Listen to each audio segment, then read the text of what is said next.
Joe Rogan Podcast. Check it out. The Joe Rogan Experience. Train by day, Joe Rogan Podcast by night, all day. Good to see you. Thank you, Joe.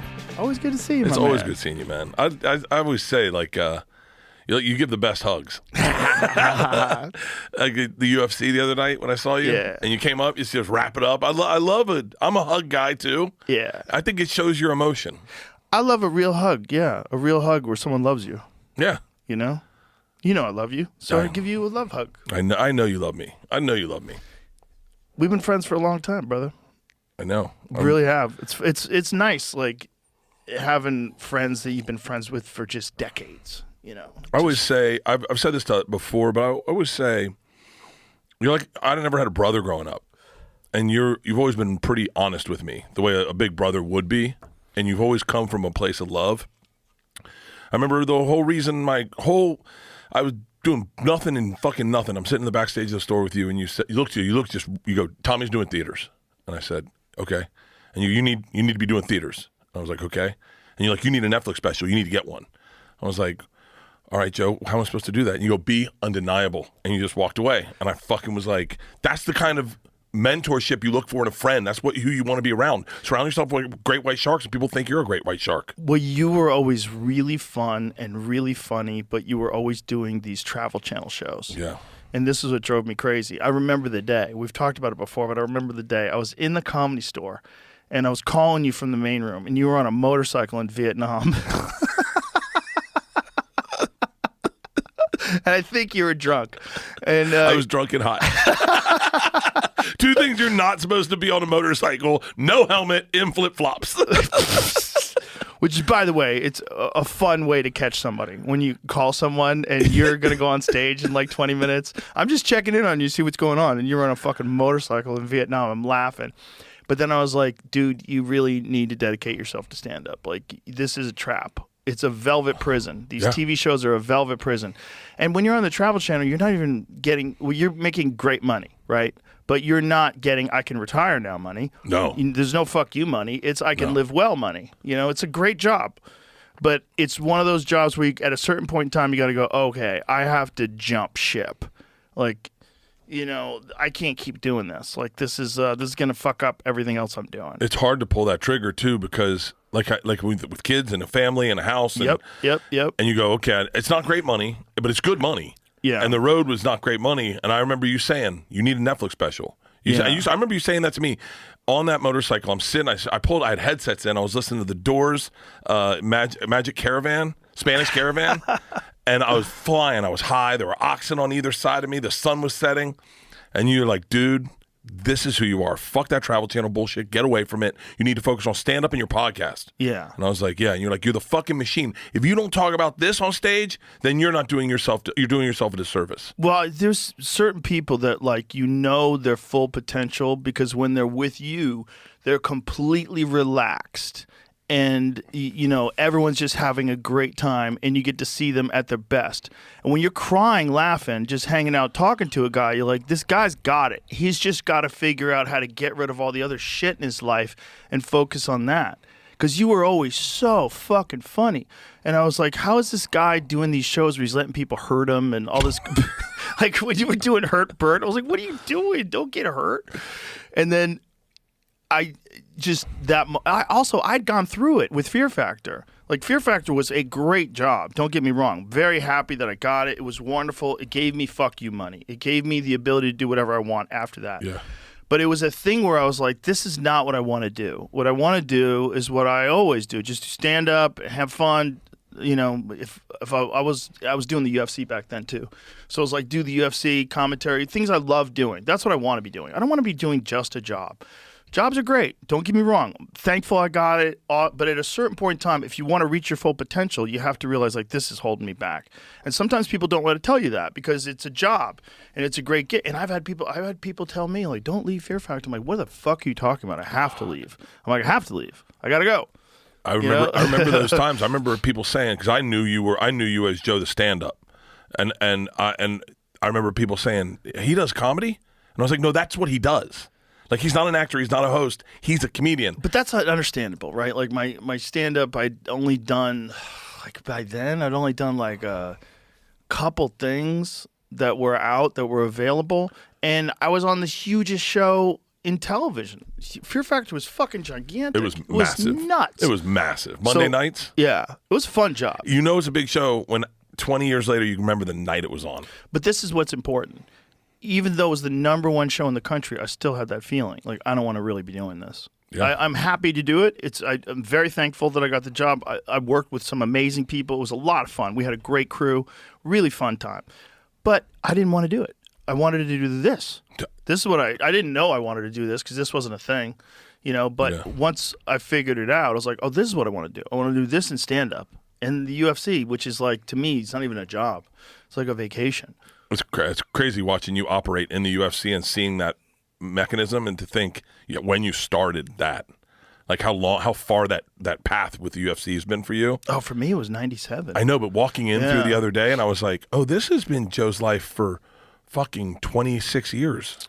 Well, if you're a person who's a martial artist and you're a fan of martial arts, if you get a job to do that, like if you get a job to talk about martial arts and to express your love for it and your appreciation for the athletes, appreciation for the fighters and what they have to go through to get to where they're at, and the magnitude of their accomplishments, and to put words to that, like to do that, to be able to do that for a living, that's an honor.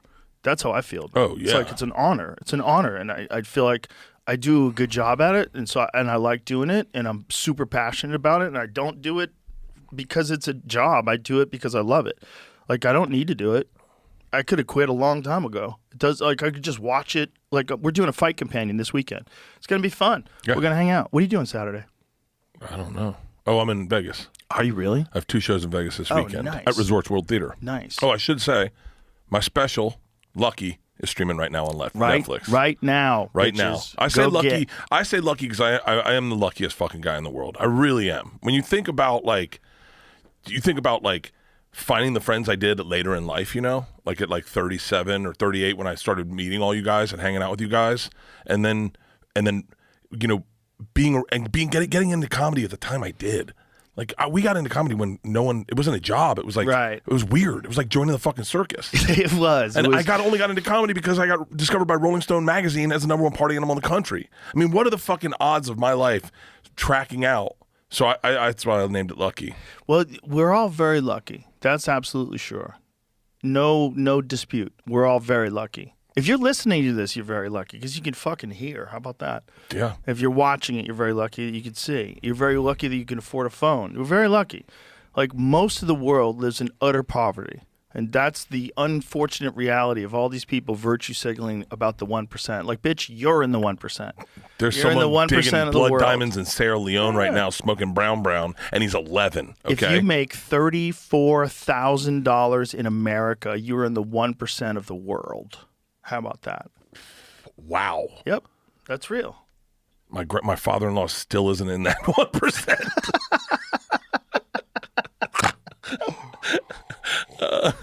Hey, life's not good for everybody. Life's not good for everybody. Some people don't get lucky at all.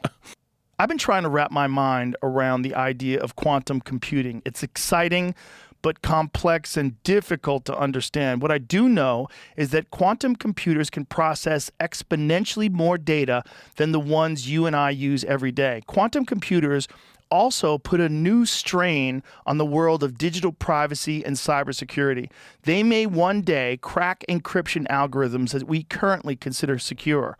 That's why ExpressVPN upgraded their encryption to use MLKEM, the strongest available protection from post-quantum threats. With ExpressVPN, all your online activity is rerouted through secure, encrypted servers. Even though all your data is still being handled by your internet provider or whoever the provider is for the random public Wi-Fi network you're on, none of these third parties will be able to read your data or hijack your connection for malicious intent. And with post-quantum protection, ExpressVPN is essentially future-proofing your privacy. Just one of many reasons why ExpressVPN is the absolute best VPN out there. So if you want to get the highest standards of post-quantum protection from your VPN service, tap the banner or go to expressvpn.com/Rogan. And now listeners can get 4 extra months for free. That's expressvpn.com/Rogan. And if you're watching on YouTube, you can get your 4 free months by scanning the QR code on screen or by clicking the link in the description. It's like, I always think luck is a perspective. you work hard, dude. You're not just lucky. You work hard. You work real hard. You're always touring. You're always doing things. You're always putting together new shit. You're always working. You're always hustling. Like, it's not just luck. It's luck plus, you love to party, but you also have a great work ethic. And that's very, very important, man. It's like you can't just be lucky. Lucky's huge. You got to get lucky. But also, if you work really hard, you tend to get luckier, especially if you're smart and if you're willing to take risks. Like for you, the Travel Channel thing, that was a risk. Like you had to listen to your friends and you had to go, you know what, they're fucking right. Everybody else is cooking right now, and my stand-up's kind of stalled out because I'm doing this TV show. And again, it's coming from someone who was there. And I'm telling you that if you're making millions and you still feel that way, versus if you're making thousands and you still feel that way, you got to trust me. There's another way to get through this. And the other way we found. We got, we were right. Yeah. Look, we fucking saw light at the end of the tunnel. We were like, this is the way to go. And we were right. I remember you telling all of us, you guys need a podcast. And I remember saying to Tom, he's out of his mind. Why don't we just do his? No, everybody thought I was out of my mind for even doing mine. Like, people mocked me openly. Like, Howard Stern famously mocked all people that were doing podcasts. You're wasting your time. But in his mind, that was correct, because he didn't have this. He wasn't an internet kid. I'm not an internet kid, but I used to build my own computers in the 90s. I used to go to Fry's Electronics and get motherboards and hard drives, and And my friend Andrew used to help me over the phone. I'd call him. He's a wizard tech guy. And so I had bought all these high-end gaming computers and upgraded the video cards, and I was on all these crazy websites. We'd send each other that was the 2 girls, 1 cup days. So I was pretty plugged in. What was the guy, Mr. Smiles or something? Oh, Mr. Hands. Mr. Hands. Okay, keep going. So I was pretty plugged into the idea that the internet was something that people were finding stuff that just wasn't available anywhere else. I got all these crazy lectures, these Alan Watts lectures that I downloaded. I'm like, this is nuts. That was back when you had to download stuff and then you had to upload it to an AirPod. Remember your AirPods with the wheel? Oh, yeah. Those were the shit. Oh, I remember that. Yeah, the little wheel that was spun around. I loved that thing. And so I would download all these Terrence McKenna lectures and all these Timothy Leary, all these fascinating conversations that I would download on. And then I started thinking about it. And then I was like, well, there's podcasts. So people just let's just start doing one of those. We just start doing it. And I was like, nobody was listening to them. It was Adam Carolla had a big one because Adam had just left terrestrial radio. He was the morning guy that replaced Howard Stern when Howard Stern went to XM, right? Yeah. So he's on, or Sirius, whatever it was. So it's both now, right? They're combined. Yeah, Sirius XM. So he's on morning radio all over the country, but morning radio is super stagnant. And they had a LA morning radio station where it was all talk radio station, where it was all talk radio. So it was Tom Likas, it was him, it was there was a few other people I can't remember. Ricky Rockman had a show. Yeah, Phil Hendry I think had a show. He had a different show. Oh yeah, Phil Hendry was an AM guy. He was that was the greatest. That was the greatest goddamn shows in the world. It's one of the greatest shows of all time, and he's a super nice guy. I met him once in Montreal. So for people who don't know, Phil Hendry, he's the caller and he's the answerer. He does different voices. Genius. And he gets people so angry because the callers will say the dumbest fucking shit. And then you'll have actual people calling in to argue with the caller who's all Phil Hendry. Yeah. I remember sitting next to my dad's bed. My dad's in his underwear and he's got his alarm clock and we're listening to it. My dad's just like this. And my dad goes, buddy, he's both of them. I was like, what? He goes, this is all him. Yeah. And you're just like, whoa. I mean, it was so ahead of its time. So ahead of its time. And once you were in on the joke, it was amazing. Oh, it was amazing. If I was coming home from the store, it was Phil Hendry or Art Bell. That was what I listened to. God. The old days. So Art Bell was my favorite. Who was Art Bell? Art Bell was Coast to Coast with Art Bell from the Kingdom of Nye. He was broadcasting from a fucking bunker in the middle of the Nevada desert. He was had like this crazy radio tower outside of his house in the Nevada desert, and he would take calls from time travelers, werewolves, people that are coming from another dimension. Like, it was the nuttiest fucking show. For real, like, one of my greatest career accomplishments that, like, made me the most happy was I got on the Art Bell show. And I got on it, like, way later when he was on the internet. It wasn't even on radio anywhere. But for me, it was like, I got on the Art Bell show. Yeah. Yes! It was just like, I just loved that show. It was so fun. Because I'd be driving home. That was his house. So look at, if you see like what his house looked like, it's like his house is in the middle of nowhere in the fucking desert. I mean, the middle of nowhere. There's nothing around his house. And his house is all fenced in with like chain link fence and shit. It looks so psychotic, like perfect for a guy that is broadcasting. He's got like this compound in the fucking desert, dude. God. Yeah, it was amazing. Dude, and he would broadcast right from there. Because radio, if you have a tower and you have a station, you can broadcast to the whole country. The country can carry it. So the whole country was carrying Coast to Coast with Art Bell. And this wild motherfucker is out in the middle of nowhere in the desert, in like a compound, talking to aliens. They were doing what we're doing now way before the curve. Yes. Well, we owe all we have today to Howard Stern and Art Bell, for sure. Because, you know, we are kind of like a combination of Howard Stern and Art Bell.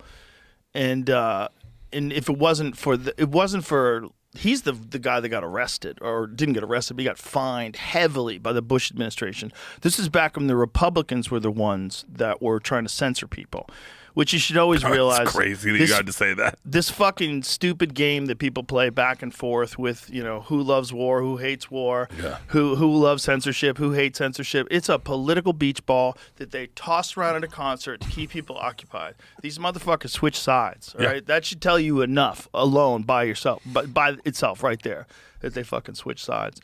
But he was getting attacked for obscenity. So he put, like, whatever they would do. And they fined. What was the total amount that Howard Stern was fined?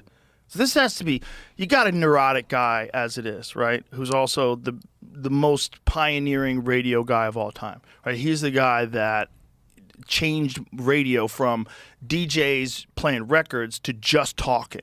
And talking in your authentic voice and not, hey, welcome back. Talking in your authentic voice and having wild shit on the radio. $2.5 million? $2.5 million between 1990 and 2004. So they fucked with him for 14 years. 14 years. And that's not paid by the station. That's paid by him. Fined owners of radio station licenses that carried the Howard Stern show. A total of $2.5 million for content and considered to be indecent. Indecent. So all the stuff that we do on podcasts right now, we would 100% have been fined. 100%. I would have been off the air a long time ago. It was real censorship, but it was just done under the guise of, you know, broadcast. Like, the idea is, like, if you're going to broadcast something on a major network like NBC, CBS, they have rules to language and what you're allowed to show, which is kind of crazy. Like, why do you have those rules? Like, why do those rules exist? To keep obscenity from television and, like, maybe that was a good idea in 1950 when people didn't know any better. But now that we know better, like, why do you have rules like that? I can't believe that radio still has those rules. And the rules are slippery. You can say dickhead. You can't say cunt. But you can't say suck my dick. You can't say anything you want to say. Like, sometimes cunt's the right word. Cunt's one of my favorite words. Every now and then it's the right word when used correctly. But, like, if you can't say it, then you can't fully express yourself. And if you don't like people fully expressing themselves because you don't like certain sounds, I suggest you grow the fuck up. That's a ridiculous way to think. If I can say cock, but I can't say cocksucker. If I could say dick, like Dick Cheney, but I can't say suck a dick. Like, what are we doing? It's the same sound. You're making the same sound. I can say pussy, cat. Pussycat's fine. You know, you can't say N-word breakfast. You know what I'm saying? You can. You gotta look both ways. You gotta be black. But you know what I'm saying? Like you if you want to say certain words that are forbidden words, sometimes they're okay. So it's the sound is sometimes okay. It even gets trickier. Like there was a video I was cutting to promote my tour or whatever, and it's me on a boat, or the special, and it's me on a boat, and there's this page I'm really obsessed with. It's Fat N-word season. Joe, it's so addictive because it's all AI, and I think they're promoting a crypto coin. Of course. And I was like, and I didn't like the edit, so I go, hey, put Fat N-word Summer, play that song. And it's fucking so much funnier, Joe. It's so much funnier with me shirtless on a boat. But these guys are great. But my wife saw it. She was like, that's offensive. I was like, no. She's right. Yeah. And then I sent it to Tommy. I go, is this racist? And he was like, sent it to the wrong guy. all Tom sends me is videos of fat black chicks on rope swings. Our whole thread is just anytime a chick takes an L off a cliff. God, I got to get on that thread because the one me and Tommy are on is horrible. What's that one? It's all murder. Oh, yeah. We send that's each the other other side of his brain. murder and car accidents. Today was a car accident. It was guys escaping the cops, and the guy flips this van multiple times, gets thrown into traffic, and then run over by cars. And it's just splatterfest. I can't watch those. I was telling someone. My niece had my phone, and she's like 3, and you forget what your algorithm looks like, and it was Fat N-word Summer song came on, and she's like, Uncle Bert, and then the next video was a chick pissing on the passed out dude's head, and I was like, oh, maybe you shouldn't use my phone to relax with. Yeah, my kids know better. Don't my look algorithm at my phone. is fucked, dude. Yeah, my algorithm's not good. It is fucked. My YouTube algorithm's great. Oh, my YouTube algorithm's all history. A lot of my YouTube algorithm lately has been like watching people build things. I love like cabinet makers and carpenters. Or there's this one guy who makes these specialized desks that have like secret drawers and shit. Hold on, I follow that guy. Yeah. Where you put your hand here, a few of those and a guys. magnet comes up, and a wand comes out, and he waves it. Yeah. Fuck, those desks are badass. Yeah, I wave the wand, and the keyboard rolls out. Like, yeah, it's pretty dope. There's a bunch of those guys that make these like super ingenious, like homemade artisan desks. Yeah, that, or if you get me a chick with no bra doing survival techniques in the woods. Oh yeah, I'm in. That's a sell. I've watched so many of those. Just rock hard nipples. Hot chicks have found their way into basically all walks of life as influencers. You know, there's like hot chick hunters. There's hot chick jujitsu girls. There's hot chick CrossFitters. There's definitely hot chick golfers. Oh, you know a that. lot of that. I right? ran into Paige Spiranak at the Super Bowl. And I was like, I had to be real because I'm a golfer. I was like, I follow you for your swing. You have a great swing. Right. But then you know what's crazy about Paige? She can't snap her fingers or whistle. How'd you find that out? Because we were playing a game like Weird Things About Us, and she was like, I can't snap my fingers. And I watched her, and she went like this. She was like, and I go, and she goes, I can't whistle. And she starts going. How could you not snap your fingers? I have no idea. She's the most followed golfer, Joe. Damn. And she's not. Tiger Woods only has 3.5 million followers, and she's got 4. And she's not a professional. Yeah, if you're hot, you could do a lot in this world. And you can also not whistle and snap. You don't have to snap. No, you That's don't not snap. important.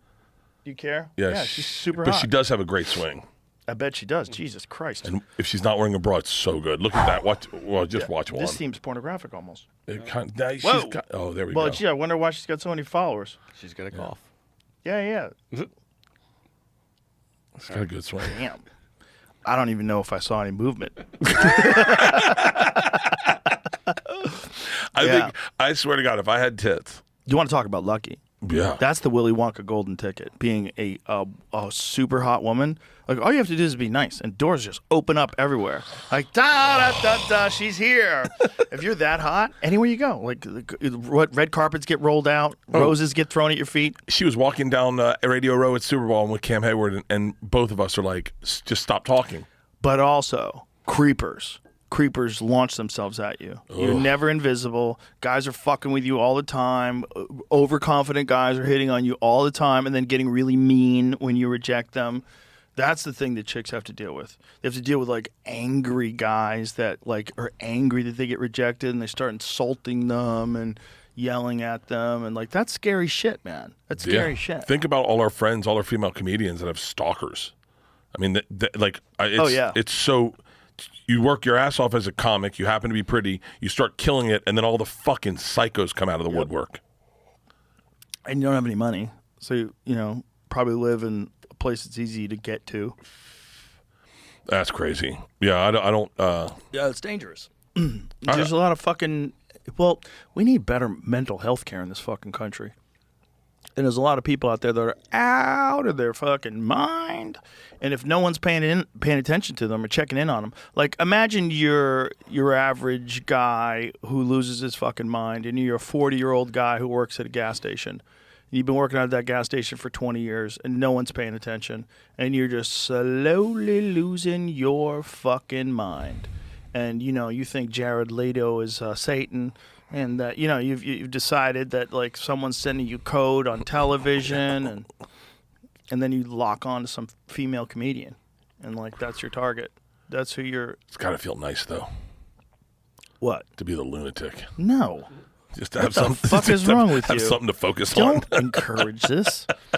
Just have something to focus on. Play video games, guys. Yeah. Get involved in Call of Duty, okay? You don't have to fucking go stalk people. Find something productive. Play online chess, you fucking psycho. You don't have to go stalk people. I always had that brain that, you know, I'd see something like a new addiction come up, like cutting, and I'd go, I wonder what that does. Like I was always looking for something like that, you know? Yeah. Like I could never do eating disorder. That was too tough for me. But hey, how about when we were at dinner with that guy, and I said to him, I ran marathons, and he went, "You do?" That was funny. And he was, I wasn't trying to be rude. Funny. That was funny. He was definitely trying to be rude. But he was being funny. We were talking awesome. shit. That's Taylor Sheridan. He was awesome, dude. Yeah, I like how you call him that guy. Well, I didn't want to blow his spot up. Yeah, it's Dude, he's let me tell you something. I'm going to give props to Taylor Sheridan. I haven't said this to anyone. I try to keep those moments that, you know, you have with those guys private. So I was a little bit of a party snitch for a while. But like he's a great American storyteller. He really is. When he tells you anything about his life or what he's doing or breaking, or he doesn't even call it breaking a horse. He calls it a different term. Mm-hmm. But I'm sitting there going like, this is, I mean, and this is going to be slanderous a little bit, you know, considering difference of time of where they were. But like, it's like having dinner with Ernest Hemingway. He's created some of the greatest content out there. Yellowstone. You can't compare him to Ernest Hemingway because Ernest Hemingway is dead. And a legend. Yeah. That's the problem. Okay. But he's amazing. But amazing. Do you ever see that Hell or High Water? You ever see that film? No. What's that? Oh, my God. It's one of his films. Oh, that's Taylor's film. Yeah. It's fucking great. Pull up Hell or High Water. This fucking movie, dude. This movie is incredible. Jeff Bridges is in it. Yeah, I've seen this. It's about bank robbers, these criminals in a small town. It's fucking good, dude. I think, what's his name's in this? Oh, shit. We have a friend in this. Who's your friend? No, me and you. I think it's our friend. I don't know who it is, though. I forget. Okay. Jamie, go to the cast. Who's in that? God, Ben Foster's so fucking good. That guy's so good. You know what that guy was in that's super underrated, one of his performances, because it's such a wacky movie? 30 Days of Night. Did you ever see 30 Days of Night? No, what's 30 Days of Night? 30 Days of Night is the second best vampire movie of all time. Really? First best vampire movie of all time is the most recent Nosferatu. That's the best vampire movie of all time. The one that just came out. The one that just came out. Okay, Nosferatu. Okay. The best vampire movie of all time. Is it streaming yet? Yeah. Oh, I can't wait. It's on Apple. But this was 30 Days of Night was a movie where Ben Foster played like a vampire familiar, and these vampires would they went to Alaska in the middle of the winter where it's dark for 30 days, so they could be out for 30 days. And they're fucking terrifying vampires. They're really fun. It's a really good, and Ben Foster plays the vampire familiar. You know, so the familiar is like, that's him in there. What's a familiar? A familiar is a human that the vampires use to get close to humans, and they promise the human that one day he'll have eternal life, and he'll be one of them. So the vampire goes and sets up people for the vampire familiar, sets people up to be killed by the vampires. Oh, shut up. Yeah. I got to watch this. Dude, he was great in the what was the movie where they kidnapped the kid? Justin Timberlake was in it. Raw Dog, not Raw Dog. Ben Foster's a beast. But he's awesome. He's a beast. 311 till Zuma or I whatever. didn't see that one. Yuma. Oh my God, he is. What is it, Jamie? 310 to Yuma. 310 to Yuma. I didn't see that. He was great in the Justin Timberlake movie. It was called like Top Dog or something. Alpha Dog. And he was just awesome, and he had a very small role. He played the guy's older brother, and it was just like he just owns the screen. Yeah, he's a beast. There's certain people that like when they act, you just go, God damn! Like, I am so not one of good. them. So good, so good. So it makes a movie so much better. You just get dragged into it. I think Jonah Ray is probably the best comic actor out there. What has he been in? Jonah Ray, everything. When he was in War Dogs and he goes to buy drugs from the black guys. Oh, I didn't see that either. And he goes, there's too much to see, Bert Kreischer. Oh, I'm telling you, I'm just starting now to just download stuff and get off Instagram. And if I'm going to bed, just turn on a documentary What does and start that mean watching it. by just starting now to get off Instagram? I'm trying. Jonah Hill. Jonah Hill, you mean? Yeah, what did I say? Jonah Ray. Jesus Christ. Okay, that's why you confused me. Sorry, Jonah Ray. No, also. Jonah Hill's awesome. Jonah Hill's fucking amazing. He's great. Jonah Hill is amazing. He was in War Dogs. He goes up and buys weed from the black guys, and he's like, "How much?" The guy's $120, and he gives him the $120, and then he just started to keep talking to himself, and he's like, Jonah's like, "Hey," he's got a voice. "What are we doing here? Hi guys," and they're like, "Get the fuck out." And he's like, "Oh, okay," and he goes to the back of his trunk and pulls out a machine gun and goes. Grrr! He goes, "Can you listen to me now?" He's just awesome, dude. Wow. Awesome, man. I fucking love that guy. But yeah, there's too many movies to be paying attention to these days. When I was a kid, if you said you didn't know, you never saw Apocalypse Now? What the fuck? You know, it's like once VHS tapes came out, you're supposed to have seen the big ones. Yeah. You didn't see The Godfather? You didn't see Star Wars? Yeah. Are you out of your fucking mind? But today, it's like they never stop making movies. No. They've never stopped. They make new ones every year. You can't keep up. There's no way. And all the ones that were up for Oscars, I saw none of those. Yeah, well, they all involved chaos. But it's like They all involve the end of civilization. If you want to win an Oscar, you have to be trans lives matter all the way. Like, what do you do to win an Oscar today? Like, you have to have something that's got some meaning to it other than just being a good movie, right? Like, Yeah. there's got to be some social justice aspect to it. Wasn't there like something where they were talking about? God damn it. I can't remember what the article was about. But it was about requirements for a film to win an Oscar today. What they believe to be requirements. So I don't like awards. Do you know what it is?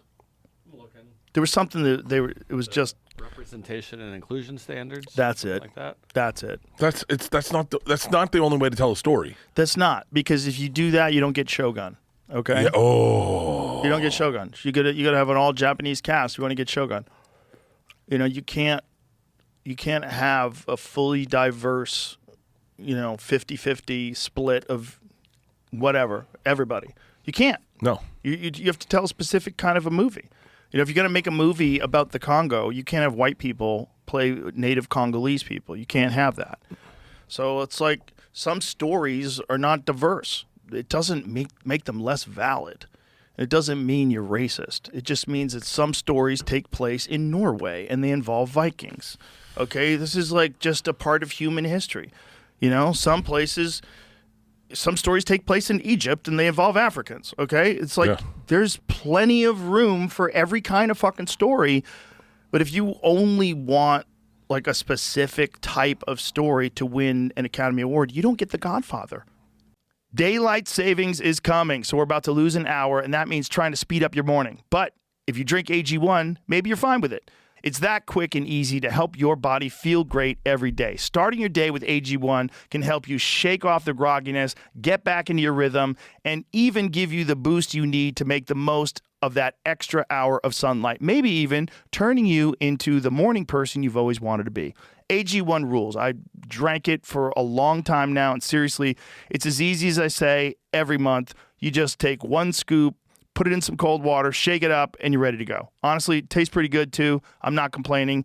It's never too late to create a new healthy habit for 2025. So try AG1 for yourself. It's easy to stay consistent with, and that's why I've been partnering with AG1 for so long. And AG1 is offering new customers a free gift when you subscribe. You'll get a welcome kit, a bottle of D3K2, and 5 free travel packs in your first box. So make sure you check out drinkag1.com/Joe Rogan. That's drinkag1.com/Joe Rogan.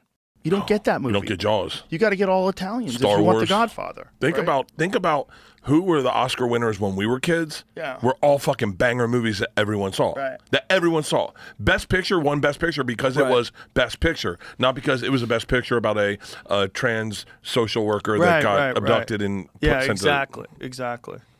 Yeah, they got distorted. They get distorted with what the job is. The job is just to purely entertain people and with a great piece of work. That's all it is. That's the whole job.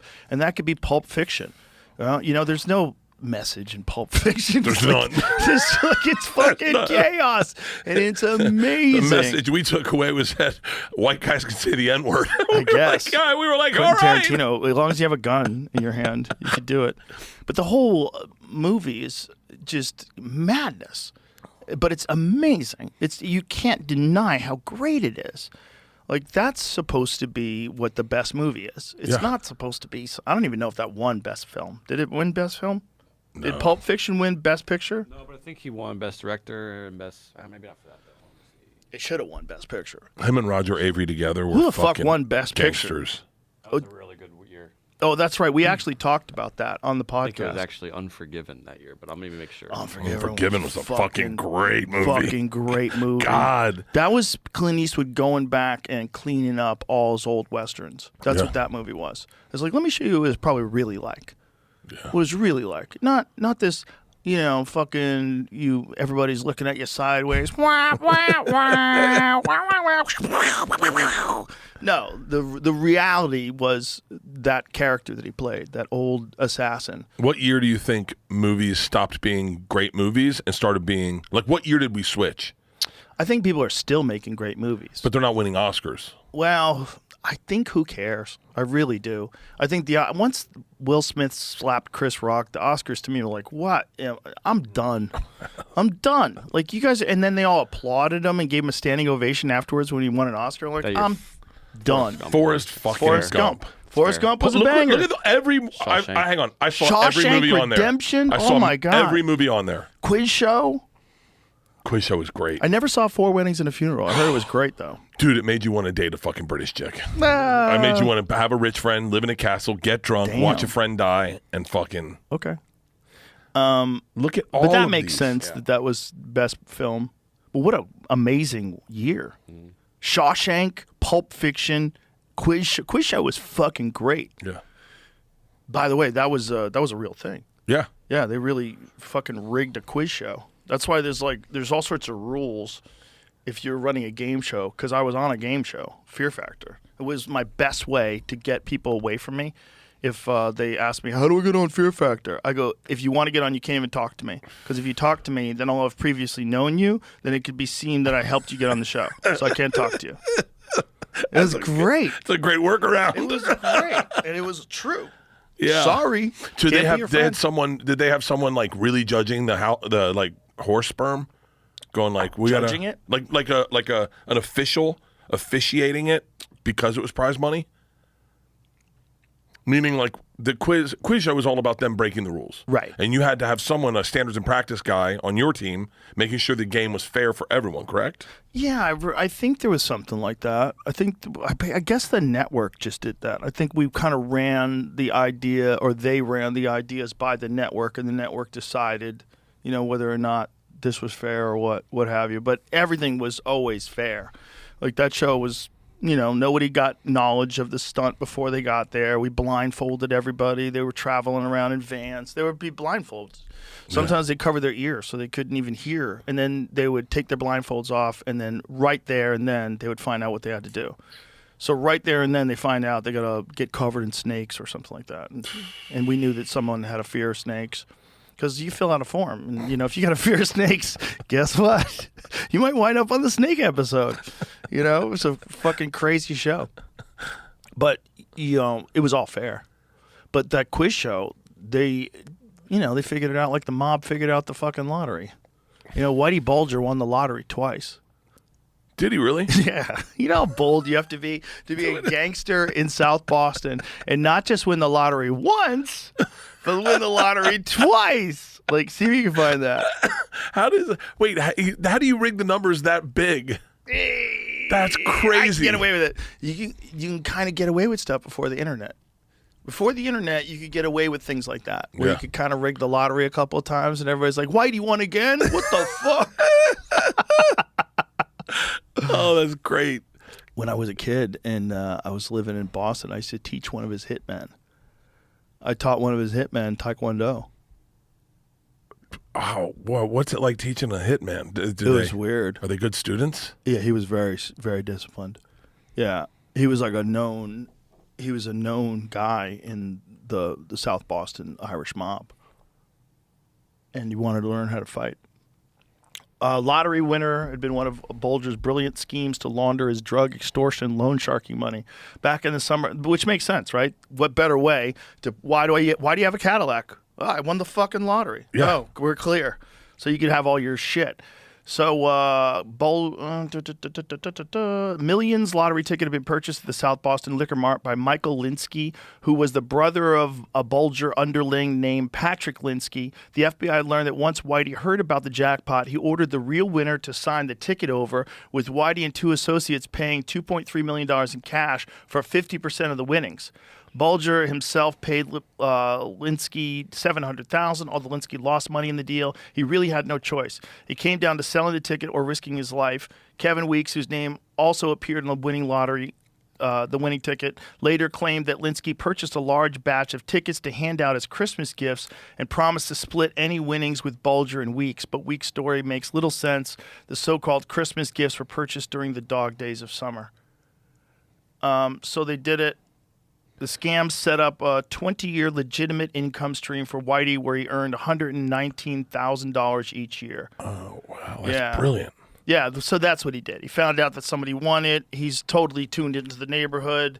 Find that guy, fuck him over, take his ticket. Look, I won the lottery. And you have no choice. It's You just have like no choice. It's like when the guy hit Gotti's grandson with the car. You're right. And Yeah, you're he's like, dead. Yeah, you got to die now. Yeah, you're dead.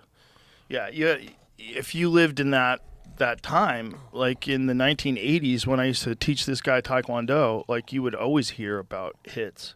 I knew a guy who got arrested. I don't know if he did it. He was a guy that I was friends with.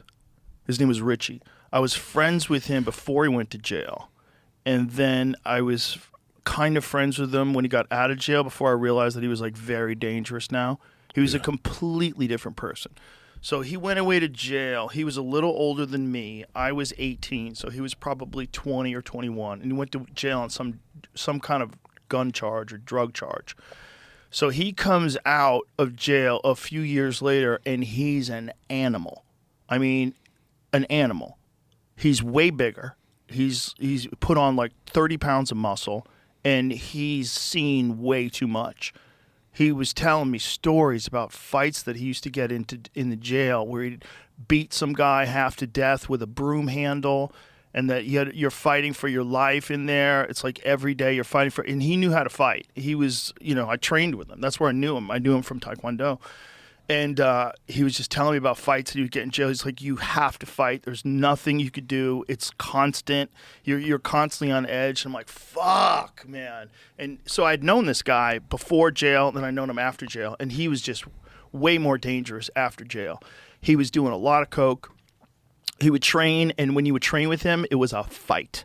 I mean, it was a fight. It wasn't, you were fighting for your life, I broke his whole face once. I hit him with a wheel kick in the head because we were fighting, man. I mean, we were fighting. And there was no one there, by the way. It was my gym, so it was just me and him, like literally fighting. He would just attack you. Like, it wasn't like a technical sparring thing. And back then, I felt like I was a pussy if I didn't spar with anybody who wanted to spar. Like, you want to spar? Okay, let's spar. So you sparred with everybody. And some people you sparred with. Some people, you would like, let's just not hurt each other. Yeah. And then other people, you knew you were fighting. You were Jesus. Guys get knocked out all the time. I saw dozens of guys get knocked out in the gym all the time. I did a lot of it. It was scary. It was scary. You would be super nervous before class. You'd be super. You'd have that, and you're doing class every day. That's happening every day. All the time. I would be. All the time. I have anxiety. I have anxiety getting on planes. You're sparring 3 or 4 days a week. Yeah, you're sparring 3 or 4 days a week. If you're smart, you have to stay sharp. So you broke this guy's face? Broke his face, and he wanted to keep training. He was still coming after me. I was like, dude, you got to look in the mirror. Look in the mirror. And his whole face had shifted. Like it had shifted. I hit him with a wheel kick in the cheek. He went out. His eyes rolled back in his head. He collapses down to his butt. And then he tried to get back up slowly. He gets back up. And he's like, I'm good, I'm good, I'm good. And then like 30 seconds later, he wants to keep sparring. And I'm like, you got to stop. But he was just a monster, like a savage person. He was a kid when I knew him, like a normal kid, like, what's up, Richie? And then 3 or 4 years later, whatever it was when he got out, he was a monster. Was there any hint of the old Richie where you could go, hey, man, what's going on? No. He was just gone. No, he was gone. I didn't know the old Richie that well. Now, I'm thinking timeline. So this was pre me doing stand-up. So I probably met him first when I was like 16, and then I met him again when I was 21. It was somewhere around that 21, because that's when I stopped fighting. And it was like right around the same time where I knew Richie when I stopped fighting. So he got arrested.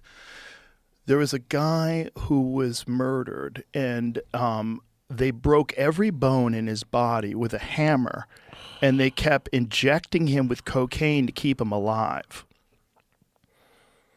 Yeah. Holy fuck. Yeah.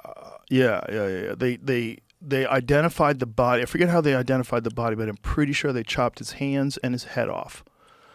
And they found this guy, and he got arrested for that.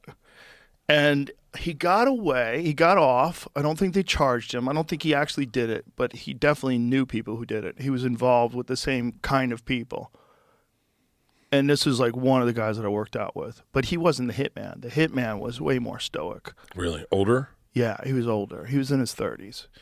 And the hitman was... would he come in with like hitman problems? Like, all right, say I'm in a restaurant. He asked me once, how would I kill a guy? Really? He said, if you're going to hit a guy and you were going to kill him, where would you hit him? And I said, probably the neck. And he said, yeah, I think so. And that was the conversation. That was the end of the conversation. Jesus. I don't even know why I picked the neck, because the neck actually could take a pretty good beating. Neck's pretty tough. Not mine. Your head is way weaker than your neck. This is really weak. Like this little spot right here, your temple. This little tiny, thin little layer of bone there that protects your brain. It's not big at all. When was the last time you got punched? Oh, it's been a long time. I haven't sparred at all since like 2007 or 8, like sparring. Yeah. Kickboxing sparring. Yeah. It's too, even little sparring wears on you. You carry that for your whole life. Just thuds, little thuds, even ones that aren't that hard. Just a jab, just a thud. You carry those. Like, those are real. That's brain damage. Those little times they get dinged in the gym, that's real. That's brain damage. That's brain damage. And like I told you, like when I was a kid, we did a lot of brain damage. There was a sparring just was me. horrible. I've had I think 8 concussions, and I'm just a kid. I didn't even spar. I'm just talking like basketball camp one time, football. I play in football for the hurt Bert shit. I got knocked unconscious. Like I've probably had 8 concussions. I'm guessing, you know. Oh, I've had a lot. My last one was just a couple of years ago, skiing. Last time skiing. I just talked to you the other day when you were skiing, and I thought you didn't ski because of your knees. Well, my knee I did fracture one of the bones in the top of my tibia. No, which one's tibia, and then the fibula is the little one, right? Fibulas in the shin, right? I cracked the tibia, but that healed. But the real problem was the head. My head, I fell on my head. My skis went up in the air, and I hit the ground head first. Yeah, and it was a helmet. Yeah, for sure. Yeah. But it was a bang. Like, I got rocked, and I was like, oh, shit. Like, that was a big one. And then the rest of the day, I was, like, dizzy. My balance was all bad. It was not good. It was not good. And then I was like, I'm done with this skiing thing. Because I always worried about my knees. Because I still love doing martial arts. And if I'm not doing it, I don't feel good. Like, I like to hit the bag. I like to have my joints work perfectly. I like to have my skills still there. I like to do it. It's fun to do. So anything that takes that away from me, like skiing just for a thrill, like wee. Oh, and once you get hurt, once you break, we did a concrete sled competition in Calgary or in Edmonton. Concrete sled? Concrete sled. It's an engineering team. And they have to figure out a way to build a concrete sled that makes it down a mountain with all the team members on it and stops within the right area. Oh my and dude, God. People get fucked up. I mean, fucked up. And concrete sled must be so heavy. You can find a picture of it. Type in University of Edmonton concrete sled. I think that's what it's called. And right before. This is how people keep themselves occupied when they're so fucking bored because it's 38 degrees below zero outside. Yeah. And dude, that's the coldest I've ever been. My fingers. Bro, Edmonton see those is concrete rough. sleds? There's one there where the guys get fucked up so bad. I don't want to see it. It's so stupid. But the team that went right before me, they flipped, ragdolled, yard sailed everywhere. If these people tried bow hunting, they would quit this. They'd quit all this. They wouldn't be doing any of this. This is ridiculous. You could fucking die. Oh, a guy before me broke his femur. Ow! And I remember the kid, little stoner with the walkie that tells us, all right, you guys are next. He goes, huh, what's that? Broken femur. And he looks at me and goes, broken femur's a game changer. And I was like, I got to go next. Like, what the fuck? Like, that was terrifying. But yeah, I think about that sometimes. Just having my elbow surgery, I gained so much weight from just having one arm. Because I couldn't do it. I couldn't get on the treadmill. I couldn't do anything. That I go, any injury is like, I don't want any injury. Yeah, and injuries are not good. And this is coming from a person who's had a bunch of surgeries.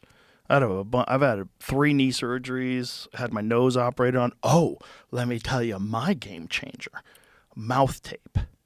You were talking about this. Game changer.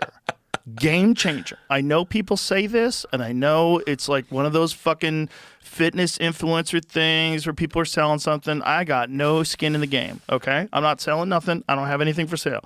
I use a company called Hostage Tape. I'm sure there's other ones that are great, but the Hostage Tape makes me laugh. You take this tape and you put it over your mouth when you sleep. Now, I have sleep apnea, so I wear a mouthpiece. And my mouthpiece has a tongue depressor. So the mouthpiece is fitted to my lower jaw, and the tongue depressor keeps my tongue from falling back on my throat. So I don't block my airway because I have a big tongue. Yeah. And I have a fat neck. So it's like the air hole, it gets clogged up by the tongue. So the tongue depressor works, and then I put the tape over my mouth, so I'm not using my mouth at all. Thank God I got my nose fixed in 15 years ago or something like that. Best decision I ever made in my life. Best decision I've ever made. Really? One of the best. Is that the one where you had to like pull shit out of your nose? Yeah. It was. I was on the road with Tommy, and I would show him the boogers, and he would like almost vomit because the boogers were insane. So once you get your nose operated on, like I had probably 12 nose breaks, maybe more, by the time I got my nose operated on. Holy shit. The inside of it was all calcified, like all the inside, just like cauliflower ear. That was the inside of my nose. Like it was all just clogged. I spoke like my nose was stuffed. This was how my voice was. Wait, hold on. Is this because I listened to a version of your voice when you were younger? Yeah, and it sounds totally different. It's almost also getting older. Your voice definitely deeper. So that's me with the. Wait, that's you? Yeah, when I got the nose plugs. So that's after the operation. So, oh my God! Look how big your nose is. Well, it's all swollen. I know. Right there. Anyway, so if you have a deviated septum, I can't recommend it enough. It's such a huge thing to do. It opens up your nose, and you get like 10% more cardio. My jiu-jitsu changed totally. Like my gas in jiu-jitsu was way better. I was like, this is crazy. Why didn't I do this a long time ago? Breathing through your nose and not your mouth? No, because you can breathe through both. Oh. So you have more airs coming in. This is how you tell if you have a deviated septum. Put a mirror underneath, or take your phone and do a video, and then breathe through your nose. And if it closes, like mine shuts. Yeah. And they showed that to me. Yeah, you have a deviated septum. I have a for sure. dude. You know what happens to me when I sleep? My Yeah. fucking goozle swells up. Yeah, you were telling me. It's the fucking worst. Yeah, we were trying to decide where the tonsils were, and you were explaining the tonsils are actually on the side, and your wife was calling it a goozle. She's a redneck. She's this little. She goes, this goozle got that swollen. little thing, whatever the word is, the technical It's word. a uvula. It's uvulitis. So I put the mouthpiece in, and then I get tape up my mouth. no uvulitis if I had mouth tape in. Yeah, so this is the thing. I don't snore at all anymore. Zero snoring. Like I'm silent when I sleep. No sleep mask. Apnea No, mask. no. I don't have anything. I don't believe in No, those. but I woke up the first day I did it. I was like, holy shit. I feel so much better. Like instantaneously noticed the difference. Like I was like 30% more rested. Something like that. Like I felt just like a significant number where I could like feel it. I was like, whoa. And I've been doing it that way for like a week now. So if I put those nose strips on, because I can breathe through my nose if I have You should get your nose operated on. no fucking way. Yeah. Dude, I have a It's hernia not that I'm not big a going to deal. get done. You should get that done too. No. Yeah, you should. It's the worst. Your guts are going to poke out of your stomach. That's what it is. They already do, Joe. That's gross. No, but your guts, not no, fat. they do, Joe. Do they poke out right Yeah. now? Ew, let me see. No. Show me. If I go Can you make it poke out? No, but if I go like, you can kind of see this. Where's the hernia? It's like a fin. Oh. It's bad. If I do a sit up, I'll show you for real, and you'll see it. Okay. I'm watching Bert do a sit-up, ladies and gentlemen. Can you see this? Oh, that's scary, dude. I know. That's a rip in the center of your stomach? I remember when it happened. Oh, dude. How long ago? Probably 12 years ago. Oh, my God, I man. was doing a Tough Mudder, and God. I had to pull myself up one of those half pipes. And so I ran and I grabbed it and I pulled and I pulled and I felt a tear and I was like, whoa. This is just, and I was like, God, man, that fucking hurt. What happened? And I was like, I'm fine. And then like 2 weeks later, I'm laying in bed with my wife and I kind of lean up and I see it and I go, oh fuck, what's this? And then a bunch of dads get it. Like some dudes get it when they just gain a lot of weight. That's another way to get it. But like I've never been that fat. But Tommy, I think Tommy might have had one. Or Eddie Bravo had two. yeah, He had one they on say both it's sides. elective. Oh, he had to get it. Eddie had to get it fixed. My problem is I'd get it fixed, but then I'm afraid of the aftermath of the surgery of 13 weeks of recovery of me not working out. I'm gonna go fucking haywire. You don't have to go haywire. That's nonsense. You should get it fixed. You should get it fixed and get your nose fixed too. Just get it fixed. Just bite the bullet. Don't live with a compromised body. Like they know how to fix those things. You should get it fixed. Yeah. Like the nose thing's giant. Breathe out of your nose, you change your fucking life. I couldn't do yoga class. The instructor, he would get mad at me. He'd like, you have to breathe out of your nose. I'm like, I don't have a nose. It doesn't work. Like it doesn't work. My nose, I had like 1/4 of one nostril. That was the only thing that was open. For real. Yeah, my right side was So it wasn't just completely deviated. closed. It was just. Well, Luke Rockhold, former UFC champion, had a post that he did about his nose recently, where they were like going through his nose with one of those cameras. Yeah. And so you could see like what's in there. It's the same thing. It says his is completely clogged up. Like you hear Justin Gaethje talk, his nose is totally clogged up. Like there's a lot of and Justin actually got his nose fixed, and then he fought Max Holloway, and I think that might have put it back again. Oh my God! How long? Yeah. What's the nose surgery? What's the? I was doing jiu-jitsu 6 weeks later. Okay, you're Joe, and I'm Bert. Yeah, but I mean, 6 weeks later, I was fine. I didn't take any pain pills. No, I wasn't. I mean, I was fine to roll, but I was fine the next day. Yeah, I just had to have those stupid fucking things in my nose for a while. I forget how long that lasted. Yeah. But then when they pulled those out, I was good to go. But the doctor, I remember this, the doctor gave me 2 pain pill prescriptions. He was insistent on giving me these pain pill prescriptions. And I was like, okay. I go, but it doesn't hurt now. So is it going to hurt more later? And he's like, it might. I go, but it might not, right? Like, he goes, but you should have these. Like, he wanted to write me these pain pill prescriptions. I was like, this is kind of creeping me out, man. Yeah. Because I had already known a bunch of people that had pill problems back then. But it was just weird that he wanted to write me 2 of them. And I told him, I go, listen, I just had knee surgery a couple months ago. And I go, and it wasn't even a couple years ago, rather. And I didn't take any pain medication. I go, I don't like it. I just did it. I just had the surgery and then just dealt with the pain. I'd rather deal with the pain than that feeling. I don't like that feeling. I got ACL surgery like way back in the day, and they gave me like Vicodins or one of those type of things, Percocets or Vicodins. I forget what it was, but I remember feeling so stupid. I was like, well, this is not for me. Like whatever this is, I'd rather be in pain than have my fucking brain just filled with like cotton. It just felt like it was just like clogged up. Like it wouldn't work right. Like, blah, it was terrible. Tommy and I like that.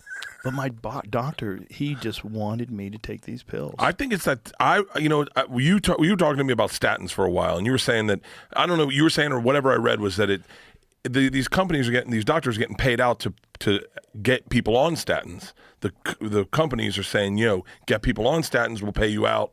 And doctors get a variety of rewards, I'm finding out. They get a variety of rewards dependent upon how many people in their practice get vaccinated. And if they lose a certain percentage, if they like have less than a certain percentage, then they don't get payouts. There's some weird shit that's involved in medicine. That's financial incentives that don't necessarily align up with, your best health. And I think that doctors profit off of providing people with pain pills, especially when you have a legitimate reason to want to take pain pills. But I really don't think you should take them. At least I don't take. I just don't. I think if you have something horribly wrong with you and you're in agony all day, I totally understand. But for a regular thing, like you hurt your back a little bit, so now you're on OxyContin, like that's what happened to me. I got pretty much addicted to them because I fell off that waterfall. Fucking get everybody, bro. Dude. They get everybody. It's. I can tell you the moment it happened was we had to go to dinner with my wife's friends, and I didn't want to go, and we weren't drinking.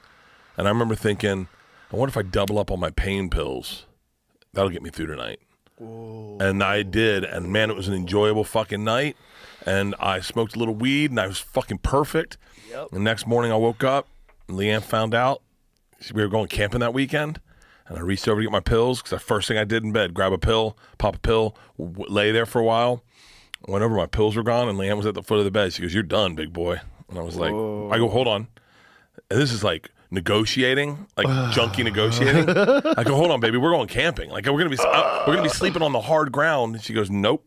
She goes, "Go get as much weed as you want, drink as much as you want, get through the pain that way. These things are fucking poison." They're scary. They're scary because you don't even realize what you look like to other people. We went to Hawaii with the family one time, and we went to the luau. I wasn't drinking in Hawaii that trip for whatever reason, but I was bummed at the luau because I was like, everyone's getting like, these Mai Tais, and I'm drinking water, and I looked, and this mom was clearly on oxys, and you watched her nod out at the table, and when you see something like that and you're not drinking, you're like, thank God I'm not fucking drinking. I remember watching her nod out, and her whole family sees it, and she's like, well, dude, what percentage of this country is hooked on oxys right now? It's got to be a scary percentage. I bet it's. What do you think's more, oxys or Xanax? Xanax is totally plausible. Take a Xanax, you're going to be fine. My cardiologist, Dr. Gadan, shout out to Dr. Gadan, he's a big fan of yours, but he told me, I said something about Xanax, and he goes, "Hey man, I'm your doctor. Don't ever fucking take those things."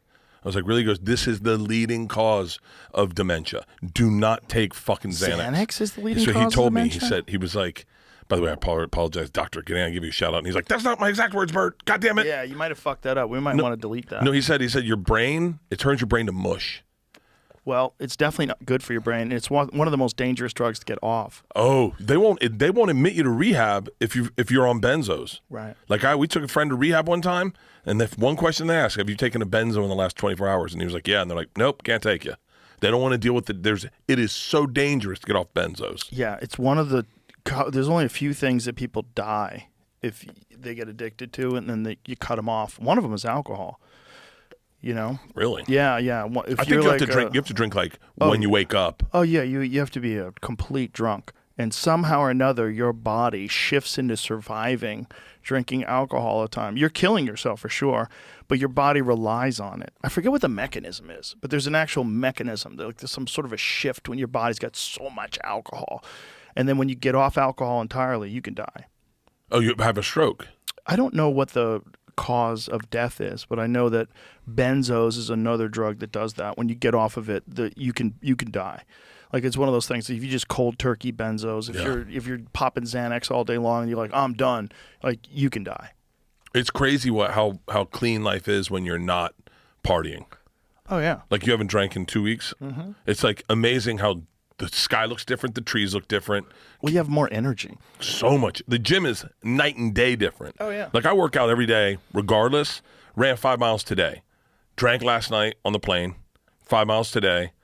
And now I feel clean, but then I go, if I don't drink tonight, which I doubt I probably will. What are we talking about? Who are we lying to, Joe? But like the next day, I feel like $1 million. You get me in the gym, and I want to be on the treadmill, and I get excited for fucking those sissy squats you do. Yeah, I love those bitches.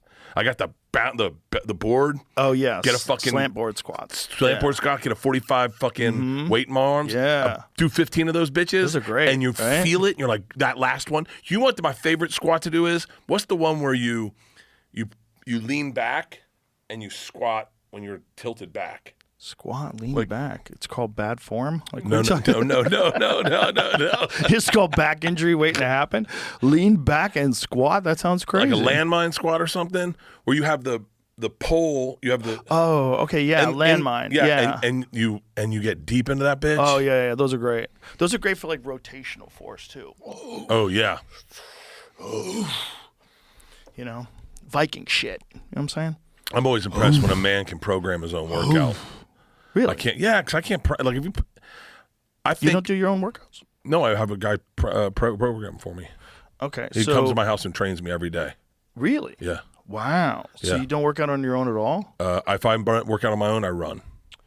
Okay, so you must like that, right? Where you get alone time. You must like that. I love getting on the treadmill by myself and just fucking going. Yeah, alone time's big. So that's what I like the most about like working out by myself. Like, I can figure out what to do. I know what to do. Yeah. So I just program my own shit. Yeah, I think that's impressive. I tell you There's what, so much shit to do. The game changer for me in working out, and I think that, you know, I never understood like guys like Cam or David Goggins, and then they push themselves so hard. And when we did that bench press competition, I realized most of the time when everyone works, the regular person works out, they just want to get through it and be done with it. Right. They're like, I know, I cheated a little bit, but fuck it, that was 12. Yeah. But when you're training for something, and this must be like this with mixed martial artists and with all those motherfuckers, you're training your body for an actual event, right? To protect yourself from other men. Yeah. And I was like, and when I had a goal in mind, I was like, oh, this is different. Like, I'm doing everything he's telling me to do, and I'm doing it the right way, and I'm doing it to like failure, because I'm trained. If I know that if I do that, then when I get to the day where I do the bench, I can then complete the mission I'm set out to do. Right. And you got a goal. I think a more goal-oriented workout, like if they said, like, dude, just so you know, a wolf's coming to your house in 2 weeks. Right. You know, we need to work out, get ready for that wolf. Right. You'd work out so hard. Right. For that fucking wolf. Yeah, I'd be like, fuck. Yeah. Dude. I tell you about my friend in Colorado. They let wolves loose near his land. No. Yeah, they just let wolves loose in Colorado. They let a bunch loose in one part of the state, and then they let a bunch more loose. He said it was 5. I don't know if that's accurate, but that's what he was told. And for what purpose? Just they've decided to repopulate the state with wolves, and they're getting wolves from like British Columbia. So these big ass fucking Canadian wolves are coming in and fucking the elk up. And this is outside of Aspen. So these are like all these really wealthy people. Holy shit. And they let wolves loose on their property. And by the way, there's livestock there. These people have cattle. They have all sorts of... So far, the wolves in his area haven't attacked cattle because there's an abundance of elk up there. It's a big elk corridor where the elk migrate. And I took a picture and posted it up on Instagram of an elk leg that he found. Just like within 2 weeks of them being released, they'd already started killing elk on his property. So a wolf took out an elk and left the leg bone just laying in the snow. Wait, how many wolves did they let go? 5, he thinks. But this is what he told me. Wolves, did they release them as a pack? I don't know if they will pack up. I don't know if they knew each other before. I don't know what the fucking neighborhood Did they the grow up wolves they together? took from. Yeah, so that's what we Oh found. shit! So that's an elk leg that's just been stripped down. The lower leg, no meat on it, just the hoof and some fur and shit. It's laying in a bunch of just a bunch of disturbed areas. It was all fucked up, but you could tell some shit went down. So we found that piece there. They had dragged that from somewhere else, but there was a carcass up there too. So they basically can kill. They could probably kill 1 or 2 elk a day, and they probably will do that now. And so the elk population will rapidly diminish. The elk have no idea. They've never evolved around wolves. These elk are in like who knows how many generations with no wolves. So the United States had wolves all throughout the West, and then they eradicated them because they fucking kill everything. Because they kill livestock, they kill horses, they pack up, they get big packs, and then they devastate livestock, sheep herders, cattle. So they all murdered all the wolves. So now these people, these greenies, these little cutie pies, decided to bring back the most intelligent, telepathic apex predator that operates in packs, and you decided to let them loose near a ski town. Like, congratulations. Why the fuck? Because they're cute. Because these are people that grew up in cities and they don't understand. It's called ballot box biology. It's a bunch of people who grew up in the city. They don't know what the fuck they're doing, and they don't know what a wolf really is. They just think wildlife's amazing, and then so you've let loose apex predators in an area where nothing is prepared for them. These animals don't know to look for wolves. They've never experienced a wolf before. They don't have a natural instinct to run away when they see the wolves. Jesus. They don't know what the fuck is going on. And then you've got cattle. You can't tell wolves what to kill either. Of course not. Well, here's even better. The first ones they got, so they had a mandate to get these. Colorado voted. They voted it to release wolves. And so the governor had to get it done within a certain period of time. And so they got wolves from Oregon that had been killing cattle. So these wolves, they captured them because they had been killing cattle, and then they released them in Colorado where they, wait for it, started killing cattle. Oh, shit. Duh. So wolves are awesome, but they were making their way into Colorado by themselves. They were already coming down from Wyoming. There's wolves in Montana, Wyoming, Idaho, and they were making their way down naturally. But these idiots decided to accelerate the process and introduce this completely new element outside of a fucking ski town that's going to kill people's dogs for sure. If they get to a healthy population, you're never going to be able to let your dog go outside. Yeah. That's over. Cats, dead. Everybody dead. They're like 10 times worse than coyotes. You remember coyotes? They're giant you ever coyotes. seen coyotes jump fences? Oh, yeah. And you're like, there's no protecting my chickens from fucking coyotes. I saw a coyote jump a fence with one of my chickens in its mouth. Jumped a 6-foot-high wrought iron fence like it was nothing. Bow! Touched the top of the fence with its feet with a chicken in its mouth. And right over the top. I was like, whoa. I was so delusional. Yeah. I thought, like, oh, this fence is this big. They can't get over that. Dude, one jump. One jump. Feet to the top, other feet to the top, over the top with a chicken in his mouth. All my neighbors have red lights on their fences. That's the only thing that stops coyotes, I say. Oh, they won't jump over a red light? I have no fucking idea. But they all have it looks like a red bicycle light on every panel of their fence. They're little monsters. What state? They're wolves, too, by the way. They are? Coyotes are wolves. Yeah, they're small wolves. I remember, it's funny, the little things you remember. I remember you talking about the coyotes honey dicking your dog one time. Yeah. I always think that's the funniest phrase, honey dicking. Yeah, they try to honey dick your dog. So what they do is one coyote, I've told this story before, but I'll say it quick. I went to this pet store that I used to go to. And one of the guys that worked in the pet store, he was a veterinarian.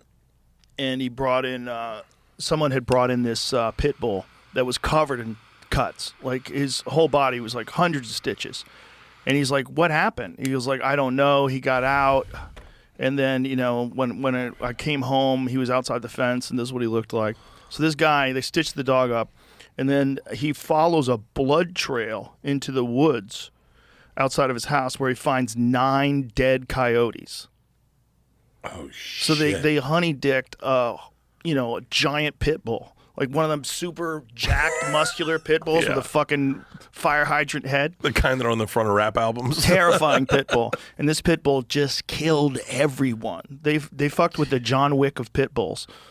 And he just killed them all. Killed all the coyotes.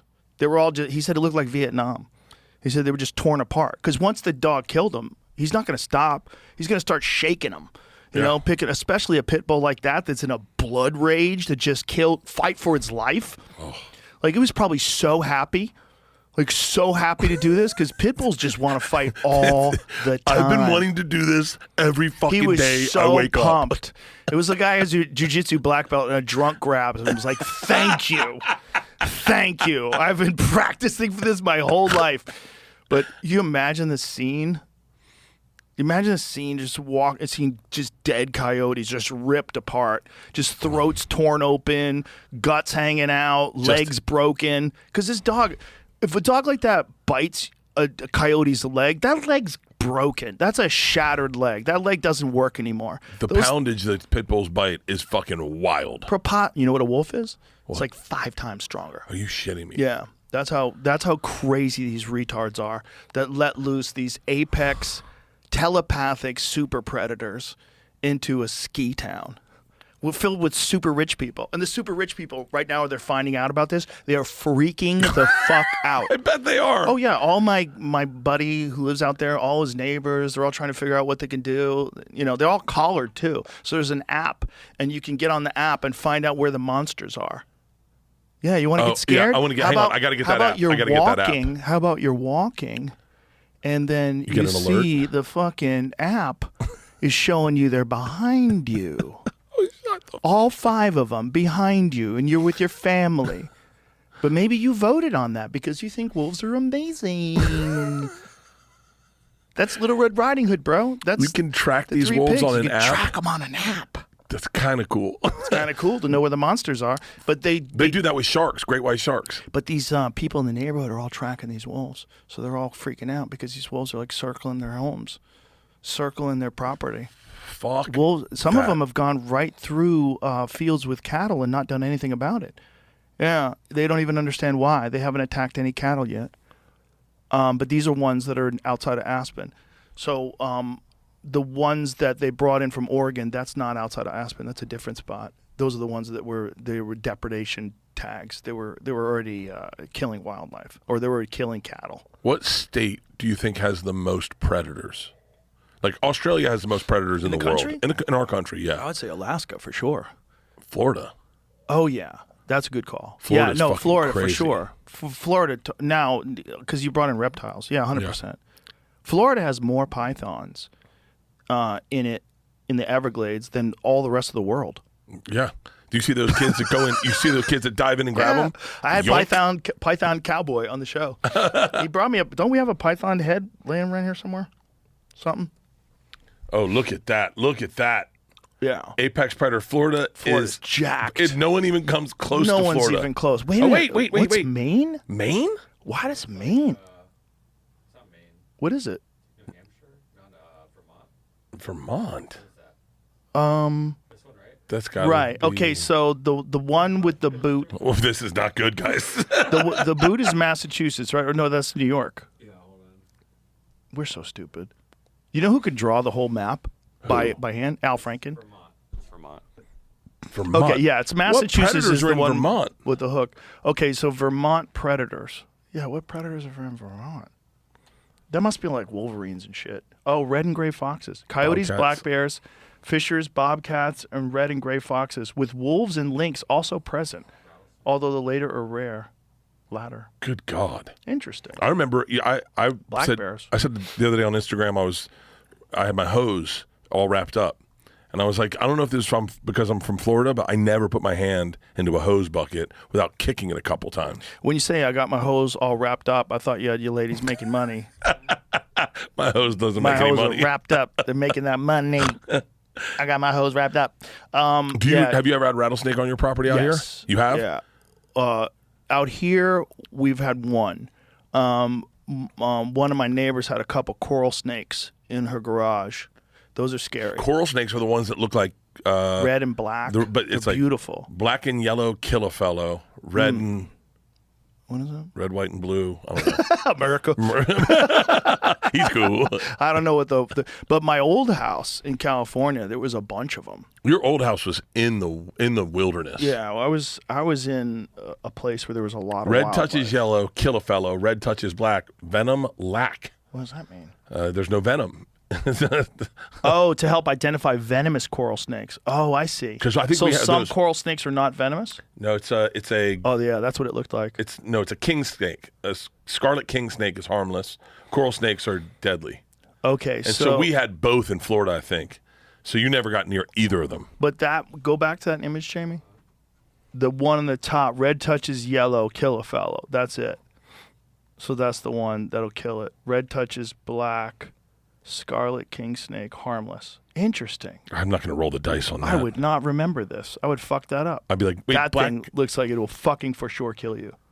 Red touches black. Step back. What? Yellow, black, Red and touches yellow. yellow, kill a fellow. That's the one. That's all you have to remember. Red touches yellow, kill a fellow. Black and yellow, black and yellow. That's red touches yellow. Fuck that creature. So my friend, she had 2 of them in her garage.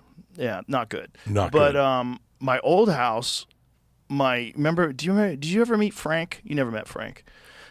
I used to have this pit bull named Frank Sinatra, and Frank I only knew Johnny. Frank killed everything. Everything that got in that yard was dead. Really? Yeah, he was a psycho. And he would kill rattlesnakes all the time. So he'd get bit all the time. So fucking, I'm like, wait, how did he not get bit? he got bit every time. So I have to keep bringing him to the fucking vet. I brought him to the vet like at least 3 times. And one time I had to bring him twice because he had been stung. He'd been bitten by rattlesnakes so many times that he had developed some sort of an immunity. So I brought him the first time, and we're at the vet. He was super friendly. He was the sweetest dog. Loved everybody, but like vicious with snakes and lizards. Yeah. Lizards are like his video game. He would like jump on the walls to try to get the lizards that were crawling on the walls. He would leap into the air to try to get these lizards. So I brought him to the vet, and the vet's like, I don't see a puncture mark, and he's not swelling, so I wouldn't worry about it. And I'm like, wow, how the fuck did you kill that snake and not get bit? And then I brought him back to the house, and then his face immediately swole back up again. So then I had to bring him back to the vet, and the vet's like, he's been stung, he's been bit so many times that he probably has some sort of an immunity. Jesus. Yeah. It's a coral snake too that doesn't go by the rhyme. that is so and that is beautiful. One of the most venomous snakes in the world. God, I would assume that would fuck you up. Kills king cobras apparently. It kills king cobra. Look Yeah, it's how a Malaysian, beautiful it is. Blue coral. Somewhere there's some idiot in Florida in a death metal band that wants this. And he's going to have it in his house until he can't feed it anymore. It's like, little fella, I got to let you go. And he's going to let it loose, and it's going to go in the fucking Everglades, and then you're going to have 500,000 of them there. The Slash had poisonous snakes in his house. Of course he did. Look and then at him. And then there was an earthquake. Oh, great. I think I read that in one of their books, or I talked to Slash once about it. They got out? And I think they got out and they had to send someone in the house to, I can't remember exactly, but there was an earthquake and he had like a cobra. Oh, God. Yeah. I don't understand. I mean, I understand wanting to have a snake, but poisonous snakes, I can't wrap my head around. No. You can never touch it. You can never play with it. Fuck all snakes. How about that? How about all that? I went How through about my- I went snakes through are the a snake reason phase. why we wear clothes? A snake tricked Eve into eating that fucking apple, and now we're ruined. All right? Now we have to have Jesus come save us. You definitely look Snakes. like you would have gone through a lizard phase, though. No. Well, listen. I had one idea that was the dumbest idea. The snake guy. What is going on? The cop He's doesn't got want it. snakes? Yeah, fuck, I was. Oh, this is the wrong cop to pull a snake out with. Yeah. Yeah, you're right. I'll stand right here. Now wait a minute. You don't understand how many there are. Dude. You see all them snakes right there? Yeah. You see them snakes right there? Yeah. They're my babies. I care more about them snakes than I do a human life. Just like that, man. Them Okay. snakes mean more. Look, he's already out the door. He's like, sure thing, buddy. So I had this one idea once. I had this house that was it had like a center courtyard, and I was gonna seal off the center courtyard and get a crocodile monitor Badass fucking monitor. and feed it rabbits. and have like a wild kingdom in the center of my house. I love it. So I was going to set up trees because it had like open air. So I was like, I'm going to set up a canopy, trap it in there like a greenhouse, make it nice and warm so it's an environment, put trees up everywhere, and then just let shit loose and watch. Yeah. Then I was like, that's so fucked up. It's like, and then I started thinking, like, what's wrong with you? It's like if I started thinking about me, going, I didn't like me. Like, imagine taking one of your friends over your house, and you have a murder sanctuary in the centerpiece of your home. Oh. The atrium of your home is just like you watch animals just get slaughtered. They have no chance of escape, unlike the wild. Oh. In the wild, the rabbit can get away. Dude, we used to Kind do of a that fair fight. in our fraternity. My buddy Mason had a big python, and they'd buy rats and they'd put money on it, and they'd put them in the corners and put the python in the center, and they have the benches from our cafeteria lined up. It'd be in a square, and we bet on which one he'd eat first. And it was crazy. Rats would go right up to the snake's face and touch the snake's face. Snake wouldn't even fucking touch it, and then all of a sudden, just you'd see him coil up. Yeah, they just make their move. I had a Savannah monitor. I had a iguana. Savannah monitor ate mice, and then the iguana just nothing. It just those rats that they fed that snake, or those mice they fed that snake. Those things are just bred in captivity. They have no fear. They don't know. They don't know what's going to hurt them and what's not going to hurt them. Nothing's ever hurt them. Everything's just fed them. Yeah. And then all of a sudden, serpent. My dog caught a squirrel. I have 2 bull mastiffs. Mac, the big one, he's wanted to catch a squirrel the same way I've wanted to have anal sex with my wife. Like, he wants it every fucking day. And then he caught a squirrel, and I think it would be the same as if I had anal sex with my wife. It was way messier than he thought. He thought it was going to be a fun game, and he broke it in half and was throwing it, and then it wasn't moving, and he'd move it, and I was like, oh, buddy, you should have never got what you wanted. He was like, this isn't fun anymore. I looked at him, he's just like, what the fuck? I guess I'll eat grass now? Yeah, clean his mouth out. Ugh, my 2 bull mastiffs caught the what's the possum who was killing our chickens. Possums kill chickens? Possum killed our chickens. No 3 shit. chickens, I'm almost saying like back to back to back. Oh, of course they do. They look like predators. Yeah. I mean, they have a predator mouth. And my 2 bull mastiffs caught a possum, and they tortured this thing. I'm talking Al-Qaeda beheading video while we were out to dinner. And we got home, and furniture was moved around, and this fucking possum was soaking wet.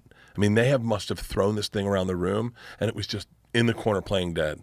It was still alive? Yeah, and the dogs were just fucking ragdolling it.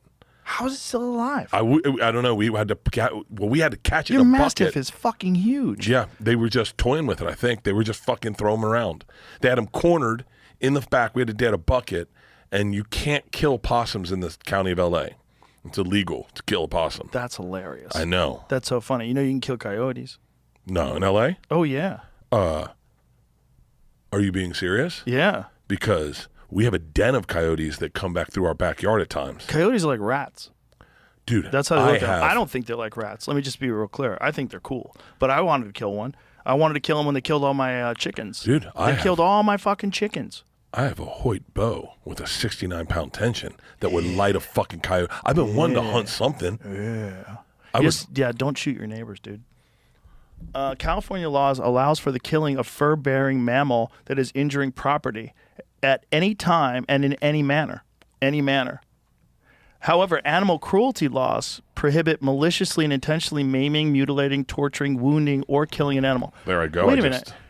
Prohibit intentionally killing an animal. So how can you have a law that allows for killing a fur-bearing mammal that is injuring property at any time in any manner, but also have a law that prohibits intentionally killing an animal? It's got to be doing injuring. It says maliciously, so you'd be angry. Wait, hold on. Am I saying the word possum wrong?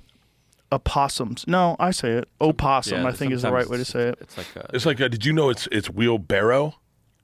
It's not barrel? It's wheelbarrow. Interesting. Yeah. Makes it illegal to intentionally and maliciously kill an animal. But intentionally and maliciously are different things. Like if you're killing an animal to protect your dog, the key, here it is. The key difference lies in the intent and manner of killing. Killing an opossum that is causing damage to property is one thing, but torturing or inflicting unnecessary suffering is a different matter. Okay, that makes sense. So I think my dogs broke the law. Here's a guy was convicted and sentenced for torturing an opossum to death, including beating, burning, and hanging it from a noose. Okay. That's a little bit much. That's a lot. Much. Another case, Sounds like a hate crime. father and son were arrested for allegedly killing an opossum, but the arrests were later deemed unlawful, and the city settled a lawsuit with the family for $400,000. Okay. Consider contacting a professional pest control operator or wildlife removal service. Yeah, I mean, I'm not too worried about possums. But In our old house, we had coyotes rats. are to be worried about. I'd fucking light up a coyote. They're to be worried about if I you need have them a to, small dog. I need them to be exactly 25 yards away from me, though.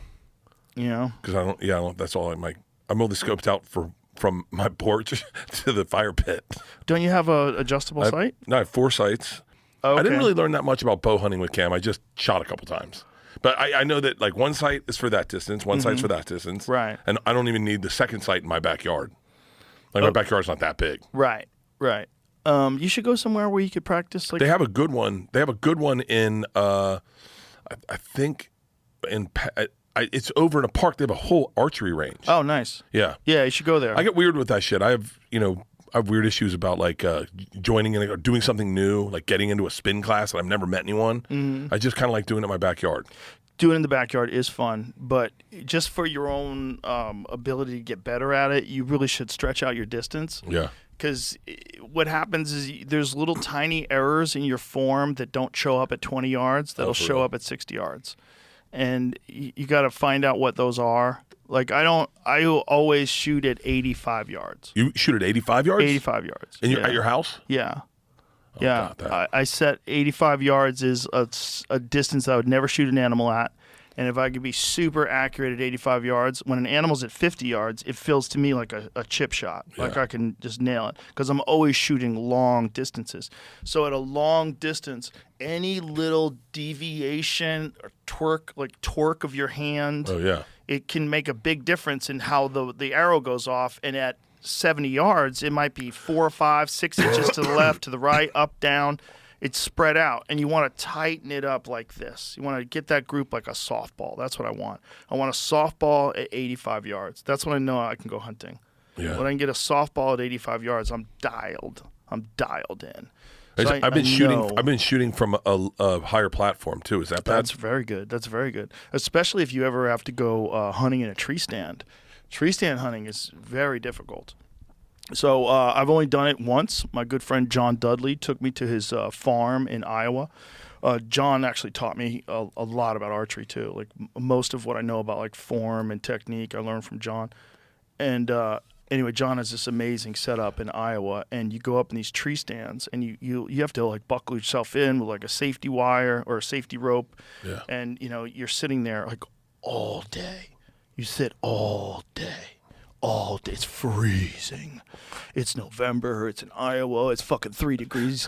You're just sitting there freezing your fucking dick off. And sometimes you have these giant suits that you put over your whole body and zip up like you're a giant burrito of fur, almost like a sleeping bag. And you're sober and you're not doing anything but just waiting. Yeah, you can't be drunk. You can't be listening to like a podcast.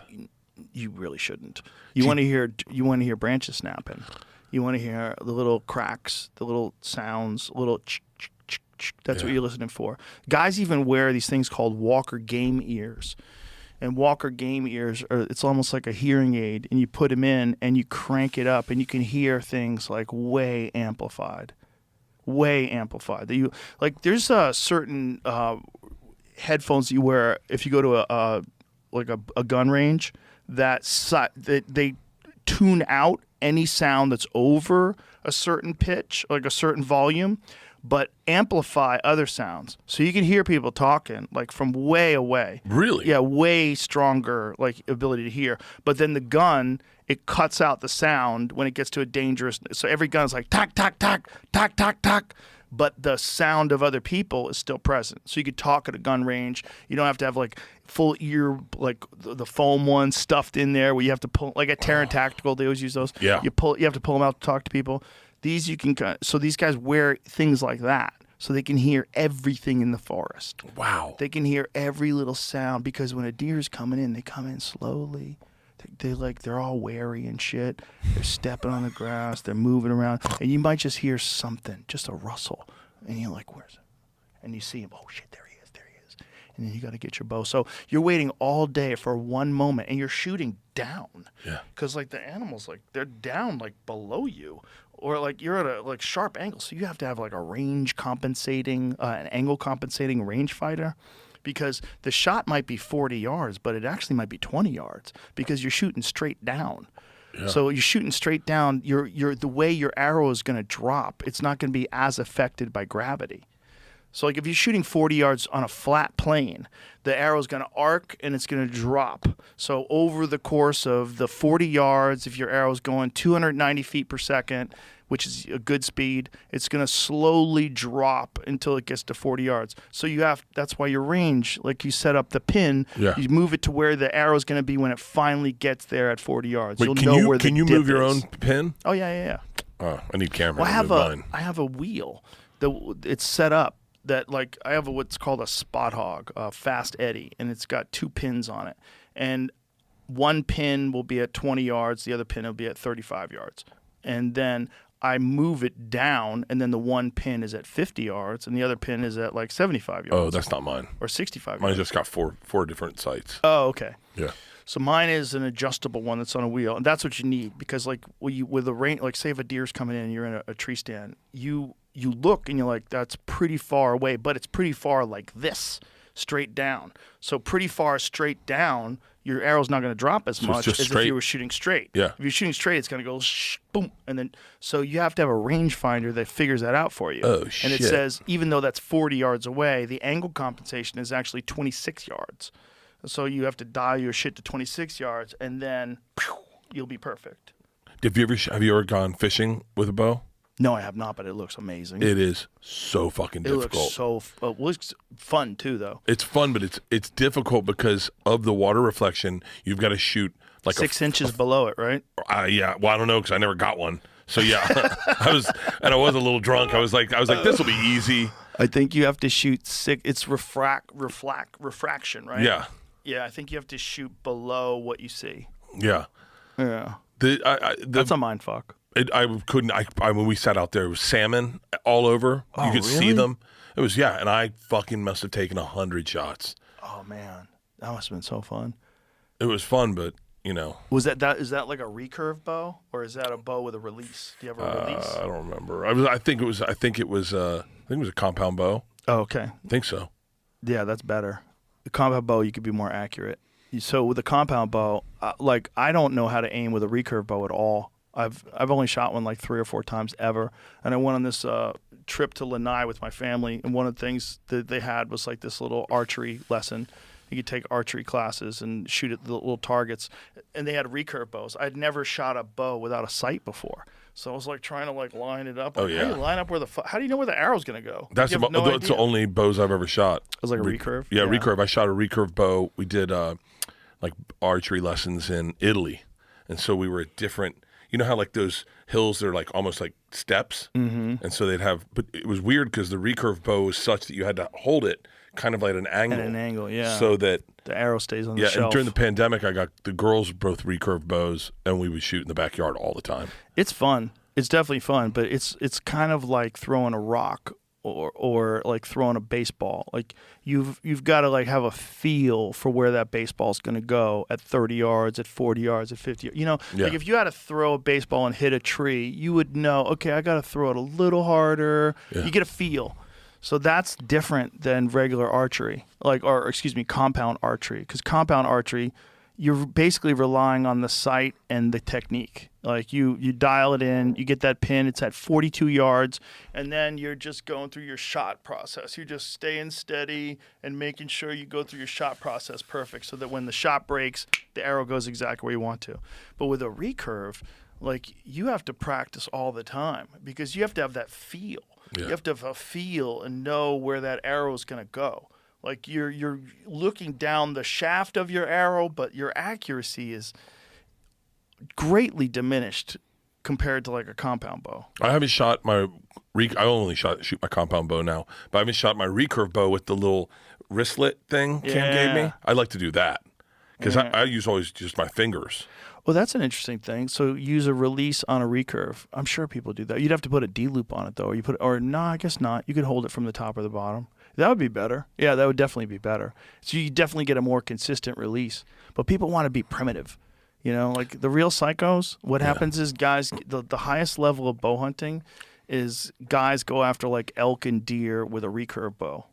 My friend Aaron Schneider did that for a couple of years. He only shot, because he's like a elite hunter, like an elite bow hunter. But what's the ultimate poundage of a recurve bow? What's the highest it can go? You're not getting it nearly the amount of kinetic energy. No. So the kinetic energy you would get from a compound bow, like Aaron's a big guy, he's pretty jacked, and so like his bow is like an 82, 85 pound bow probably. And he's a big guy, so he's probably got a 30-inch draw, somewhere around that. So he's getting insane amounts of kinetic energy in these arrows. That's just blowing through everything. That's the craziest part of getting fitted for a bow. Because I was always come here. I was like, Joe, let me shoot your bow, and you're like, it's not that easy because it's set up for a person. Yeah, it's set up for your wingspan. Like you're taller than me, so what is your do you know where your draw length is? No, Cam did all of it, and I was just listening. Your draw length's probably 29 and a half, maybe 30 inches. Mine's 28. So 28. I used to have 28 and a half, and then I dropped down to 28, and I adjusted a few things, and I feel like the more tension at the end, like the further back you are, like I know guys who want extra energy, and so they're what's called overdrawn. So they maybe should have a 27-inch draw, but they have a 29-inch draw, and they have their release way back here. Wow. So they're shooting things totally different. You would never tell anybody to do that, but some guys get really good doing that, and then they just stick with it. Like it's all about repeatability. But Cam taught me. Like Cam he's smaller than his draw is a little bit smaller than mine. His is 27, and he had a longer draw. He started out with a longer draw as well, but then for him, the ultimate thing is accuracy. Yeah. And he's like, when your bow is more tense, more taut, and there's more tension on it. If it's a shorter draw length, you're more accurate. You want to get it perfect. Yeah. You want exactly what your frame is. And for me, it seems like 28 inches is the right number. I had one of my most manly moments of my entire life in that fucking bow store. It's a very manly place. Dude, Cam's like they had me set for like a 40-pound, bow. Mm-hmm. And I go, okay. And he was like, I go, what do you guys shoot? Like you and Rogan. He was like 80 pounds, I think. It was what he said. 90. Oh, okay, so it's 90. Yeah, so Cam goes, I go, is that one tough to pull back? And he was like, yeah. And I was like, can I try? And he was like, okay. So he pulls it and brings it over. All the bow guys are there. Uh-huh. So I pull it back. And Cam goes, hold on. Hang on. Takes the bow off and he puts it and he measures it. And he's like, there's no way he did that. And he measured the test. He goes, God damn it. He goes, all right, let's move over to 69. You're a strong dude, man. You were talking about how you bench press. What are you bench pressing now? 315? 325. 325 for how many? Just one. That's impressive. That's a lot of weight. It's dangerous for your shoulders, though. That's why I don't like it. It's not sustainable, and there's no reason to do it because as I did it, I gained weight. Like I gained 10 pounds. Yeah, like this is going to sound so silly, and you know me so well that you're going to laugh when I say this, but like my jackets weren't fitting. No, I'm sure. Like you got thick for a while. My shoulders and my chest and my biceps and my triceps, everything in his jacket just wouldn't fit. A year ago when you were at the club, I was calling you Jack Bert. Remember? Yeah, I was like, because you wanted to say it. I go, dude, you look different now. It's not as funny when you take your shirt off because I'm like, he's fucking jacked. You look like a football player. You look like a Tank Abbott. That's what you look like. Tank Abbott was a bad motherfucker. He was a bad motherfucker. I was pretty skinny in the special. Not skinny, but like I was in good shape in the special. Tanned, really tanned. Yeah. Special outfit. Bro, Tank Abbott. He put like UFC on the map. Dude, that early generation of guys were so charismatic. Oh, I mean, when you look like Frank, what's his name? Shamrock. Frank Shamrock. Oh, yeah. Hoist Gracie. Oh, yeah. Tank Abbott. Ken Shamrock. Dude, that was like the Don Fry. Oh, yeah. Oh, yeah. Yeah. We were just at the other day? I was at UFC with my wife. And I was saying to her, She was like, so that was her first one live. Oh yeah. Have you seen one? You saw one live at the Apex. I saw right? I saw one live at Madison Square Garden. Oh, that's right. That's right. That was a good one too. Yeah, but I bought the tickets, so we sat up in the nosebleeds. That made me angry. Don't ever buy tickets. I know, but I'm never going to ask you for something. We know. I get angry when people ask you for shit because you're so generous with everyone. Yeah, that doesn't. That I feel bad. You called and you said, "Do you want tickets?" And I was like, first of all, you're like, "Are you going to UFC?" And I was like, "I'm not going to say. I don't want to sound." Well, you told me like, you were going to slap fight. I'm like, okay, you're here. Yeah. Like I didn't know if you were set up yet. No, and I wasn't going to ask Dana for tickets. Come on. And then you're like, "Oh, let me get you tickets." And then you go, "UFC's got better tickets." Dude, that was a fucking fever dream that night. It was fun. Me and Theo. Yeah. I don't think I've laughed harder with an individual in my fucking life. No, there's no one better than Theo for. Can we get that lighter? For a hang, dude. Just talking shit, being silly. It was me, him, and my wife the whole time. They were like, because we went to Slap Fight together, then we went to UFC together. Sat next to Taylor, sat next to Max Crosby, sat next to Mel Gibson, Taylor Sheridan. Look at that, That's awesome. Mario Lopez. What a fucking crew! The Look guys at are that. like Max and Taylor Lewan. What a fucking crew! Taylor Lewan's the one who did me the bench press bet with. Oh, him no and Bustin' shit. with the boys. He was like, he saw me try to get 300. He was like, "You can't get 300." Bro, we went gambling with him and Jamie and Shane and all these, and Dana White in Vegas, and I watched him beat down. Dana was betting for him. Dana was telling him what to bet, and they have this system. Okay, whatever. Yeah. But he's up. He's up like a considerable amount of money Yeah. over the course of all the times they've been gambling. But they gamble heavy. Very. And Jamie and I were getting severe anxiety. Dude. They were down $125,000 in the first 5 minutes. Do you remember that? Yeah. How scary was that? I was like, let me jump in with you guys. He's like, don't. Dude, it's I was like, let me get a marker, I'll hop out. Now I've never gotten a marker. I got a marker one time with Tommy for What do you have to do? Do you have to give them your credit card? they've got to do a fucking bank transfer. It takes a long time to get a marker. A bank transfer? Unless you've done it In before. Vegas? Yeah, dude, it took me an hour and a half to get a fucking marker. How do you get a bank transfer in the middle of the night? You have to call your bank? I don't think you can get a marker unless you've already had that established earlier. And you had established? No, I hadn't. Me and Tommy were there, and Tommy's like, "Get a marker." So I was like, "Okay." So I asked for a marker, and it took forever. They had to go through my financial guy, and then they came in. Financial guys around in Vegas? They called him. At home? At work. It was like Tommy What and I time were, was it? Tommy and I were doing it when we did the Super Bowl like 2 years ago. Oh, so it was daytime. It was daytime. Okay. And so Tommy had already Jesus gotten his marker, and it took me forever to get a marker. I got a $50,000 marker, and dude, I got so nervous. I bet $1,000, lost 300, and I was like, I'm done. Dude, I was such a just pussy. remember being poor too well. I do. It's not. Gambling's not fun unless it sparkles. Unless there's like Terror. unless there's terror. Yeah. It's not fun when you're like, $20, Yeah. $50. Exactly. I got to bet 50,000, all of that money on something to feel it. But I love the feeling, but the feeling's not worth it to lose the money. Yeah. The losing the money, holy shit. Dana White, when we got there, what was he down? $600,000? Yeah, he was down $600,000, and he stayed all night, and he was there till like 5 o'clock in the morning, and he got it back and was up $600,000 when he left. He gambles. He And he goes plays Baccarat. hard. He does a blackjack. Baccarat too. That's his Does new it? game. Ooh. Tommy and I did a podcast with him, and Bet more. what's that? $500,000. Oh, Max what is? I don't even know what that is. What is baccarat? I know the name. I think it's like a Chinese blackjack. Oh, if I had to it was on a quiz show. Someone explained baccarat. I'd be like, fuck. I should fucking know that. Ricky Tiki Tavi? I don't know. I know what craps is. I know how that works. I don't know how it works. No, I do not know the rules. Like what is the cum line and all that shit. You I know- don't. you I know don't what the craps. fuck. I know what it is. I know Craps people is just throw- a simple game. They throw the dice, but Yeah. all the cum and the fucking lines. And Yeah. I don't know what's going on. Oh, craps is simple. Really, honestly, craps is a very It's not simple. yeah, but it's basically roll the dice. Whatever that number is, you just got to roll it again, and That's then it? everyone gets to bet on whether you're not going to roll it, whether you are going to roll it, and then they can bet on the other numbers that you might roll before you roll your second number, and then there's two rolls that get you out. And then if you roll those at the beginning, you get money. It's a simple game, technically. Not as simple as blackjack, but And that's Baccarat. a good one that you get your wife to kiss the dice, and then you throw it. Oh, You yeah. get her to throw it for you, and she gets on a hot streak. Dude, we got on a hot streak on a boat one time.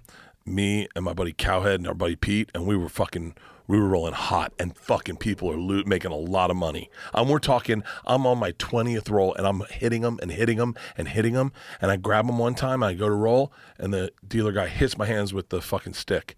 And I go, what? And he goes, misroll. And I go, what? And then I rolled crapped out a 7. And I was like, fuck that. I go, fuck that. And then the guy goes, all right, I'm out. And he just clocked out and walked away.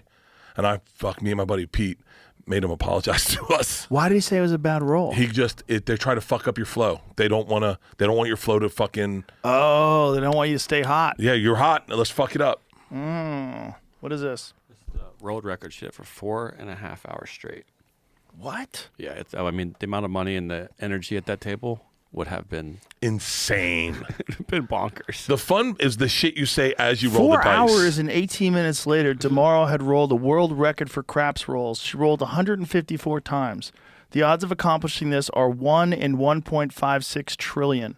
Do you know how much money she made the people at that table? What does that mean? So she rolled the same number every time? No, it means that she didn't roll a 7 after her come out roll for that many rolls. She may have rolled a 7, but if you roll a 7 on your come out roll, then you get paid.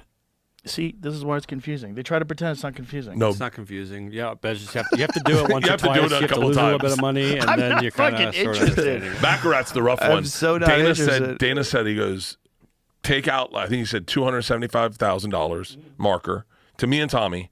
He's like, and I was going to be in Vegas. He goes, Bert, take out a $275,000 marker. Come play Baccarat with me. I'll double your money. And I was like, if you just. Nay. Dude, Nay, sir. Tom's like, do it. And Leanne wouldn't let me do it. She's like, no fucking way. You're going to lose it. And he's going to be like, I didn't see that coming. Or you're going to get addicted to doing that, and you're going to want to do it all the time. That's what she sees coming. Dude. She sees it coming like she sees everything else. She's like, no, big guy, give me those pills. I got the ick on all of it. Yeah, she's right. She's right. I mean, look, Danny's got a lot of money. He makes a lot of money. He can do that. He likes doing that. It works somehow or another. It wouldn't work for me. No. It's not my thing. It's not my thing. But for some people, he loves living in Vegas. He loves playing. He loves Vegas. Loves it. Loves it. He's got the town wired. Why wouldn't he love it? The sport's there all the time. We got the UFC PI there, so there's fights there almost. Every month there's a fight at the Apex, at least. Can I tell you the craziest experience of that whole thing, other than meeting Mel Gibson, which was a dream? He was the sweetest guy. He's a nice guy. He was a nice guy. I told you I met him on the plane and flying here. Yeah. And then he walked by me. Like when we left at the plane, he's like, maybe I'll see you this weekend. I was like, hopefully. And then when he walked into UFC, he came over, grabbed my leg. He's like, what's up, big guy? And I was like, And the guys next to me are like, Mel Gibson? And I was like, yeah. But the coolest, go way back. Coolest part was the fucking guy, Ari Emanuel. Watching the character from Entourage be himself, because I sat right behind him, and he was he's the guy. He's much more reasonable than the character. But he's still a character. Oh, he's definitely a character, yeah. Nice guy. He's a nice guy. Him and Peter Berg were right in front of me and Leanne. I love that dude. Peter Berg's great. shit. Have you been watching American Primeval? Of course. Fuck me. Fuck. God. Yeah. Peter Berg's a great dude, and he was a great actor. Do you remember Aspen yeah. Extreme? Yeah. He was great in the show too. He's great in American Primeval. He's great. He's been in a bunch of movies, but I think he really shines as a filmmaker. Wait, what's the movie? What's the TV show Gary Oldman's in right now? Not Black Doves. I don't know. It's an Apple. Joe, this is the best damn show out there. Apple's making some banging shows, man. Slow Horses. Have you seen it? No. Joe, Yeah? Slow Horses is Gary Oldman's best work yet, in my opinion. Really? He is so fucking good, and it is such a great show. Damn, Slow Horses on Netflix. It's what's great about these shows. Oh, no, on Apple. Like The English or Slow Horses or Black Doves, is there's 6 episodes, but it's a 6-episode arc. So it's not just episodic like we remember like old dramas being, where the whole thing happened in the hour and then you never have to watch that again. Brand new one, the whole thing happens in an hour. There are these episode arcs where it starts off telling a story and you pay out by the last episode, much like Peaky Blinders. Right. Peaky Blinders they were great standalone episodes, but that episode, it was so addictive. Yeah. That's what the streamers have changed the way we're taking in content, because you start If you start Slow Horses tonight, you'll watch all 6, and then you'll be like, honey, we're watching all of these tomorrow. Really? It's so fucking good. Ooh. Gary Oldman's awesome. Gary Oldman. He's the third best vampire movie. Is his Dracula. Oh, his Dracula? His Dracula was very good. It was very good. But are you a Dracula guy? Love Dracula. Yeah. Who you like more, Dracula or the werewolf? Werewolves. Werewolves? They're the most fun. It's the most fun. Like, he's just some poor dude. Yeah. He's like, the moon changes. Like, fuck. Ah! And just waking up covered in blood. Like, what happened? Like, the idea of it is just so crazy. I always loved werewolf movies. What happened to Benicio del Toro's werewolf That was a good movie? one. I never It was saw good. It just petered out. There was some real great moments in it. We played it a bunch of times, but the one when they're in the theater, the medical theater, and he's trying to convince this guy that the guy's insane. He's like, "I'm here to show you that he will not turn into a wolf. He thinks he will." And so they have him strapped up. It's like, "Oh, I'm going to kill you all." His body starts fucking. It's an amazing transformation scene. But Rick Baker did that film, the same guy that did American Werewolf in London. Yeah, it's the werewolf that we have in the lobby. That's the greatest werewolf movie of all time, no question, because it's John Landis. It's actually funny. There's funny moments in it. It's really fucking good. It's a good movie. They did a great job of only showing the wolf like a little bit, so you're really scared when you actually see it. They don't like get you numb to the thing being there. So this is the theater scene. He starts changing. So this is like they did a combination of CGI and makeup.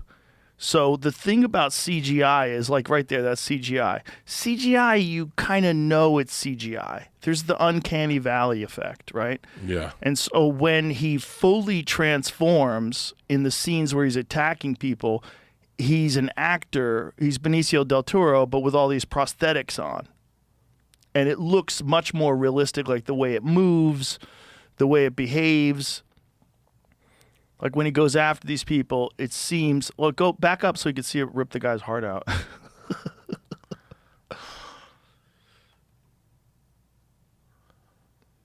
Oh, he threw the dude through the window.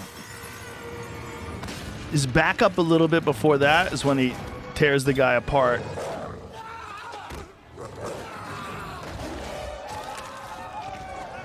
Look at this.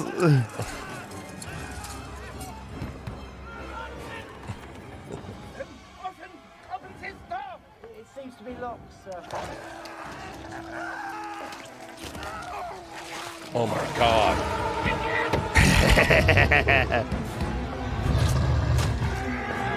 See, so when it's a dude in a costume with all the fur on it, the way it moves is just, they can't quite fix that. In CGI? It's not quite there. Yeah. It still gives you that thing where there's a suspension of disbelief.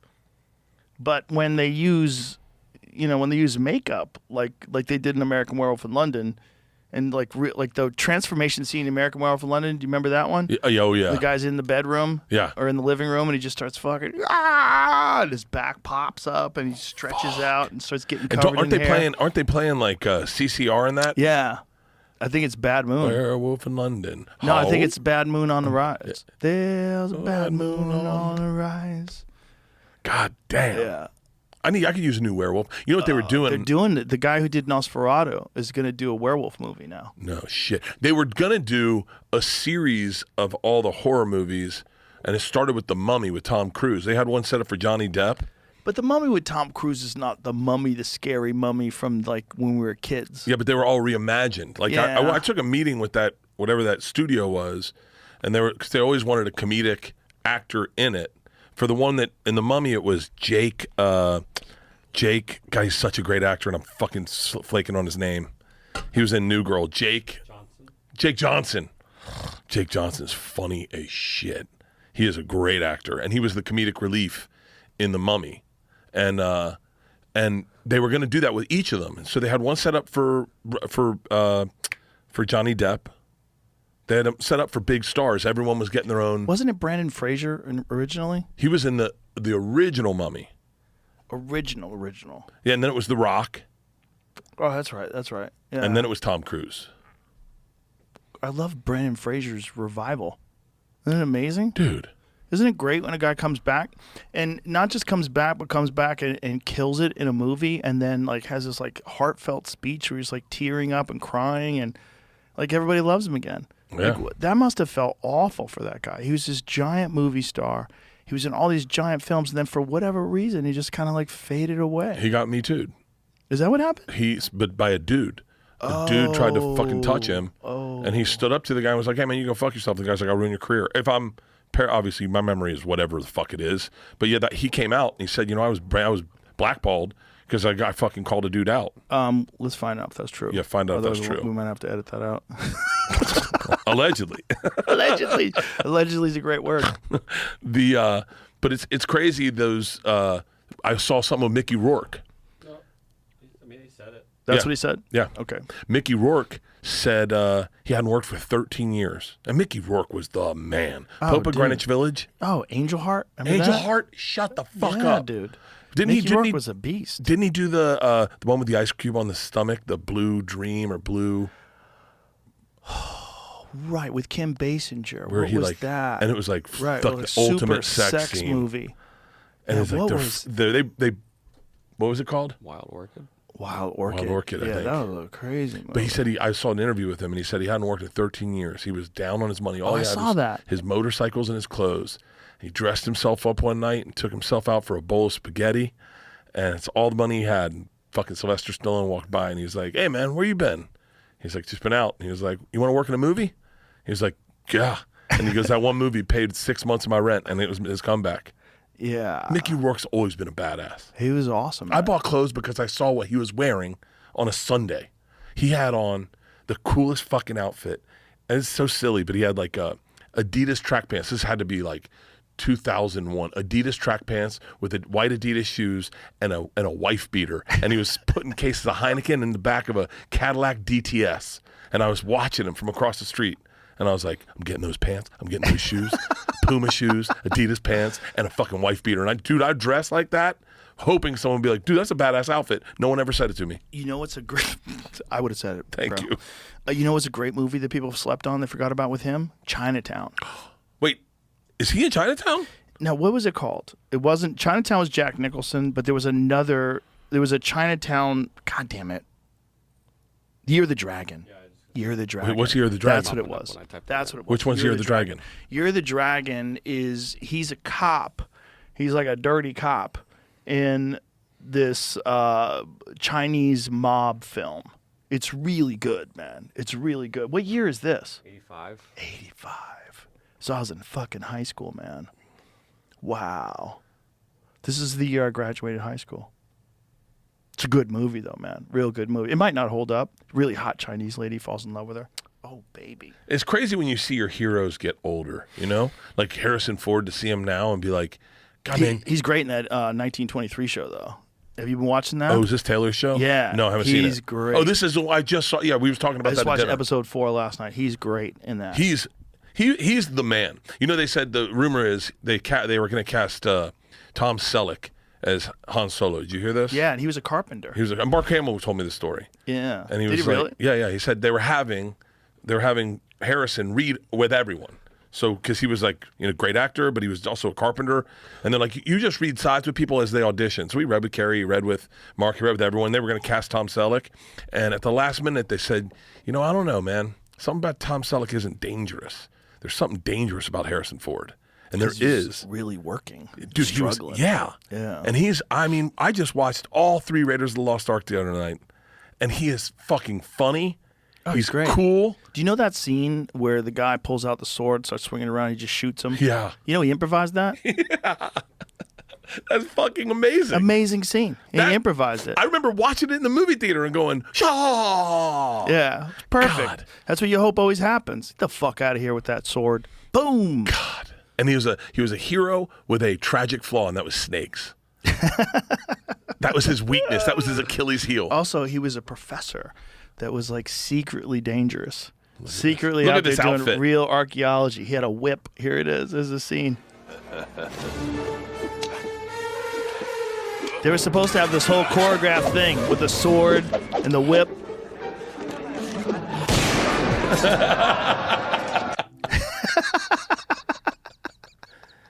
perfect scene. How many franchises is he the actor that's had the most franchises behind him? No, it's got to be Tom Cruise, right? Oh yeah. Well, you Tom think? Cruise, Well, he wasn't in the new Top Gun, was he? Yeah, he was. Oh, I didn't watch it. You didn't watch it? Oh, I did watch a little Oh, of it. it's so good. I turned it off I after cried a while. at the end. I turned it off after a while. What's that? Sorry, I jumped the gun, but Harrison Ford is correct. Oh, he is the most? So he's got Star Wars, He's got Raiders of the Lost Raiders of the Ark, Lost Ark. Jack Ryan. He's got 20 of them. Oh, Jack He's Ryan. got 20 of them? 20? Yeah. What? Wait, It what? says franchise roles, so I don't know if it's like, he's Oh, like a been in small that many role? or if it's 20 different franchises. Oh, okay. Well, starring in franchises, you got the two big see what it ones. says. Raiders of the Lost Ark, huge. Star Wars, the hugest of all time. Can you imagine doing Star Wars and then doing Raiders of the Lost Ark and you'd be just being like, I guess I don't fuck up. I guess I just hit dingers. Well, I mean, Can you imagine? he obviously was very fortunate to get cast in those, but also he killed it, right? It's like Apparently one of the coolest That- dudes to party with. the scene with him and fucking the love tension between him and Carrie Fisher was amazing. Okay, can I ask you something? As a first grade Bert to a fourth grade Joe Rogan, did you know that Darth Vader was his dad in the first episode? No. Okay, I didn't either. I was My a little fucking kid. cousins were like, how did you not know that? I mean, Oh, your cousins are douchebags. Yeah, well. They didn't know either. God. They're bullshitting. They found out and they were like, "How did you not know?" They were those guys. You know, those guys who just read something and then barks it at you like, "How the fuck do you not know this, man? You don't know the fucking Federal Reserves. You don't know about the ice wall." I think that if they had a game show called You'd Be Shocked What Bert Doesn't Know, people make a lot of money. Oh yeah, I don't know anything. yeah, I know shit that doesn't help. You know the know a most lot of interesting shit at a dinner party to talk about. Like, I don't know any of that shit. Well, I definitely can do that. I can talk on the surface level about a lot of stuff. Do you like when a person like Taylor? You were kind of between three conversations because you were talking to your wife, you were talking to David, but like me and Leanne were dead set talking to Taylor, and I love when a dude holds court like that. That was a great table. When he of sat, cool the way people. he sat, where he's Yeah. like, "Let me tell you about." Yeah. I remember Leanne was like, "I had 400 head of cattle as a kid," and he goes, "Yeah, I got 14,000." And I was like, "Leanne, shut your mouth, let him talk." He did fucking Yellowstone, let him talk. Don't stop, don't ever interrupt him. He's a storyteller. He's a great storyteller. And he's a guy, there's a ranch that I hunt at in California, and he was a cowboy on that ranch. Yeah. At one point in time, an actual cowboy. He actually worked and helped to fucking move cattle around. Oh, and you know me, like, if you tell a story, I get a similar story, I'll tell you my story after. Yeah. Buddy. There's none of those with that guy. you can't top any of his fucking stories. But that's why his stories are so good. It's like lived experience. Very lived experience. Yeah, and a real understanding. That's like his love for the cowboy culture is like completely legitimate. It's why Yellowstone's so good. Yes, you can fake it. People have faked it before, but when someone does it that really loves it, that's when it gets people excited and they move to Montana. They decide I want to live that life. It's like Avatar depression. I want to be on Pandora. It's like people, you get sucked in by someone who's done an amazing job of telling a film or a story in a show, and that's what entertainment is really all about. Yeah. For me, I'm not looking for any fucking lessons about equity and inclusion, diversity. I already think that way. I already think that all human beings are the same. We're all just one thing, experiencing each other subjectively, as Bill Hicks said. I believe that. So I don't need that lesson. That lesson just makes me feel like you're preaching to me, and that shit's annoying. I don't like it. It's I already know these things. Stop. Well, we're doing it for other people. It doesn't work. It doesn't work. It just makes people more self-righteous, and they want to talk about it all the time. I have a weird question. Do you think, because like I feel like, because I'm on Instagram a lot, like I might be switching to a flip phone. Right. But I'm not watching anything. Right after you quit drinking, right? No, my wife already bought the flip phone. She was like, dude, my daughters put parental controls on my Instagram. Ah, it's hilarious. I got it. Don't worry, I can get through them. But would you think that, like, I notice it seems like a lot of people now are almost living for Instagram. Like, hey, this is me and my 3 friends and we're sailing around the world. And then, do you think people were doing that before Instagram? No, I think definitely people are doing things so that they can show that they're doing things. But if you're actually doing things, like it's a balancing thing. Like if you're experiencing more stuff because you're documenting it for your YouTube channel, you're still experiencing more stuff. Yeah. I mean, you're putting it all out there, but if you're still experiencing more stuff, like that's probably net positive. Yeah. The problem is when you find yourself hanging out with your friends, but all you're doing is staring at your phone, and it's a real trap that we all get sucked into, especially if you got a good algorithm. It's just filled with stuff that pisses you off or freaks you out, which is mine. Oh, I don't watch any. My shit's all people doing epic shit, and then that's I go, good. yeah, I followed these two dudes climb Everest. I followed them on Instagram, climb fucking Everest, and I was like, I want to climb Mount Kilimanjaro. No. Kilimanjaro's achievable. No. But I want to do epic shit. Like I got to a place when I started taking time off in July, and I was like, yo, I want a month. I want to sail to Hawaii. Like I want to see what it's like to be afraid, in the middle of the ocean. Pull up how many people die in Mount Kilimanjaro. Oh, nobody. Mount Kilimanjaro is easy. Yeah, it's a people light died. lift. It's a light lift. People have died. Mount Kilimanjaro is easy. I guarantee you. No, it's a long haul hike. I bet people have died. I bet it's under 10. How many? 10 a year. 3 to 10 a year. Oh, yeah. But watch how many people will die going to Everest. Yeah, that's not good. Well, if you play Russian roulette with 5 bullets, you get shot more. Hang I only on. play with 1. How? Ask him. No, hold on. That's the stupid fucking thing to say. You know how many people definitely don't die on Mount Kilimanjaro that don't go to Mount Kilimanjaro? 100% of them. 100% of all of them. 100% of the people that don't go up that fucking stupid mountain. Just get a fucking Oculus and watch that shit. Just watch it. Watch it in your head. You can get videos of it. 340 people have died attempting to reach or return. What happened? Mount Everest. Since records began, many bodies remain. Have you ever seen the bodies scattered, like the map of the bodies where they show where the known dead bodies on Mount Everest are? Yes. It's terrifying. Do you want to know the craziest one? Sure. So the first dude to ever attempt the summit, I think his name was Mallory, right? Yeah. Edmund Hillary is the one who He's got still it. there. So they said they found his body, probably like 5 years after, 10 years after, and they said he had a broken leg, a fractured skull, and his pick, and that's how they could figure out it was him because his initials were in his pick. And they said he always carried a picture of his wife because he was going to put the picture of his wife on the top of Mount Everest, and it wasn't in his pocket. So they're like, was he in fact the first person to get there? Oh, probably. And then he died left it there and then coming back. died on the coming down. Probably. The other thing that I think is wild is Sir Edmund Hillary and Tenzing Norgay made a deal that they would reach the summit at the same time, because it was like, who gets to the summit first? Right.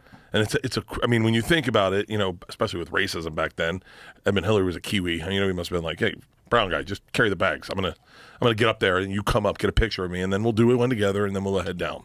But they made a deal to go up together because they needed him that much. Well, you definitely need those Sherpas can go all the way up there with no oxygen. Those Sherpas will get locked on a ledge with a bunch of white people. The white people have to have helicopters come out and get them. A helicopter, I think, can only get to like 2,300 feet. 23,000 feet is like the safe zone. Mm-hmm. They'll come and get the white people out, and then the Sherpas are like, oh, we're going to walk down. We're good. Yeah, they'll hang out for like 7 days up there. And then I just heard a documentary about it, or a podcast. But those guys are so fucking good at it. Also, they're so adapted to that climate. They live up there. That the adaptation is a big part of it, right? Because it takes a long time to be able to adapt to that low of an altitude, or high of an altitude, rather. Look what they're at that guy carrying that shit on his back. That is crazy. Bro, I walk around with a 45-pound plate and I complain. That's so much shit. That guy must have legs of steel. How bad is his lower back? I bet they all though? smoke. I bet they smoke like a chimney. Yeah.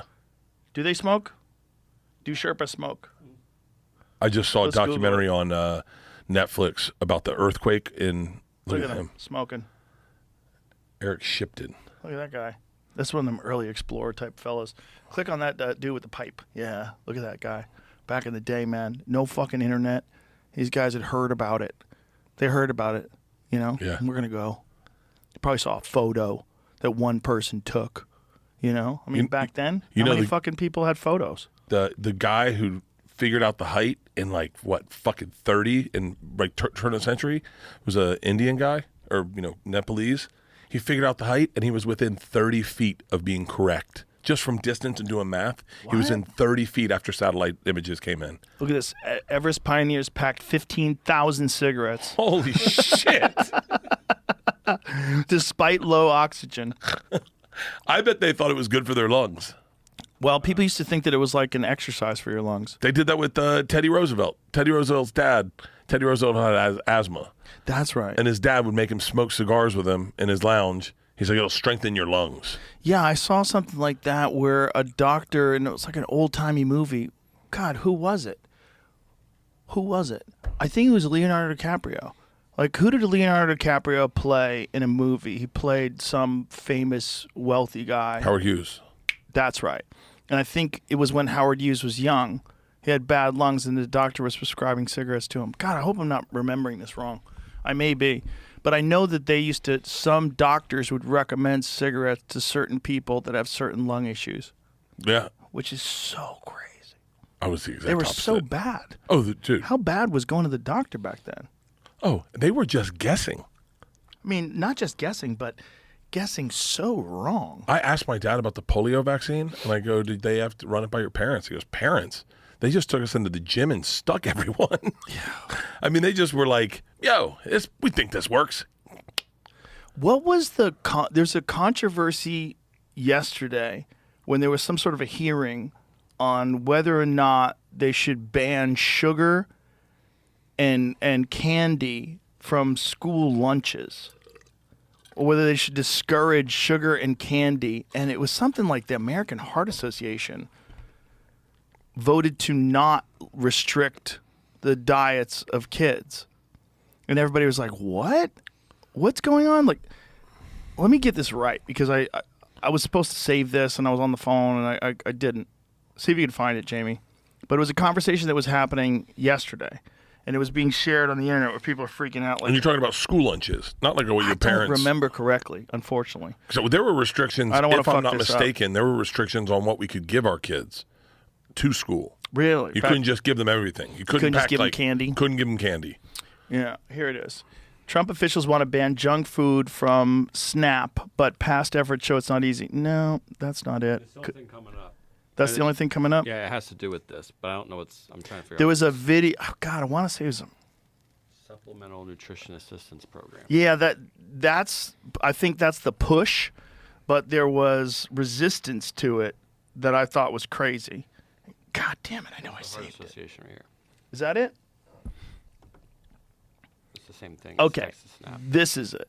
American Heart Association opposes the SNAP's sugary food drink regulations. That's what it is. American Heart Association opposes a Texas bill that would restrict using SNAP benefits to purchase sugary drinks and processed snacks. Critics question if corporate funding influences the American Health Association's policies. The AHA's opposition has sparked criticism over its history of receiving funding from major food companies like PepsiCo and Coca-Cola, raising concerns about conflicts of interest. An AHA spokesperson said their position on the Texas legislation was miscommunicated.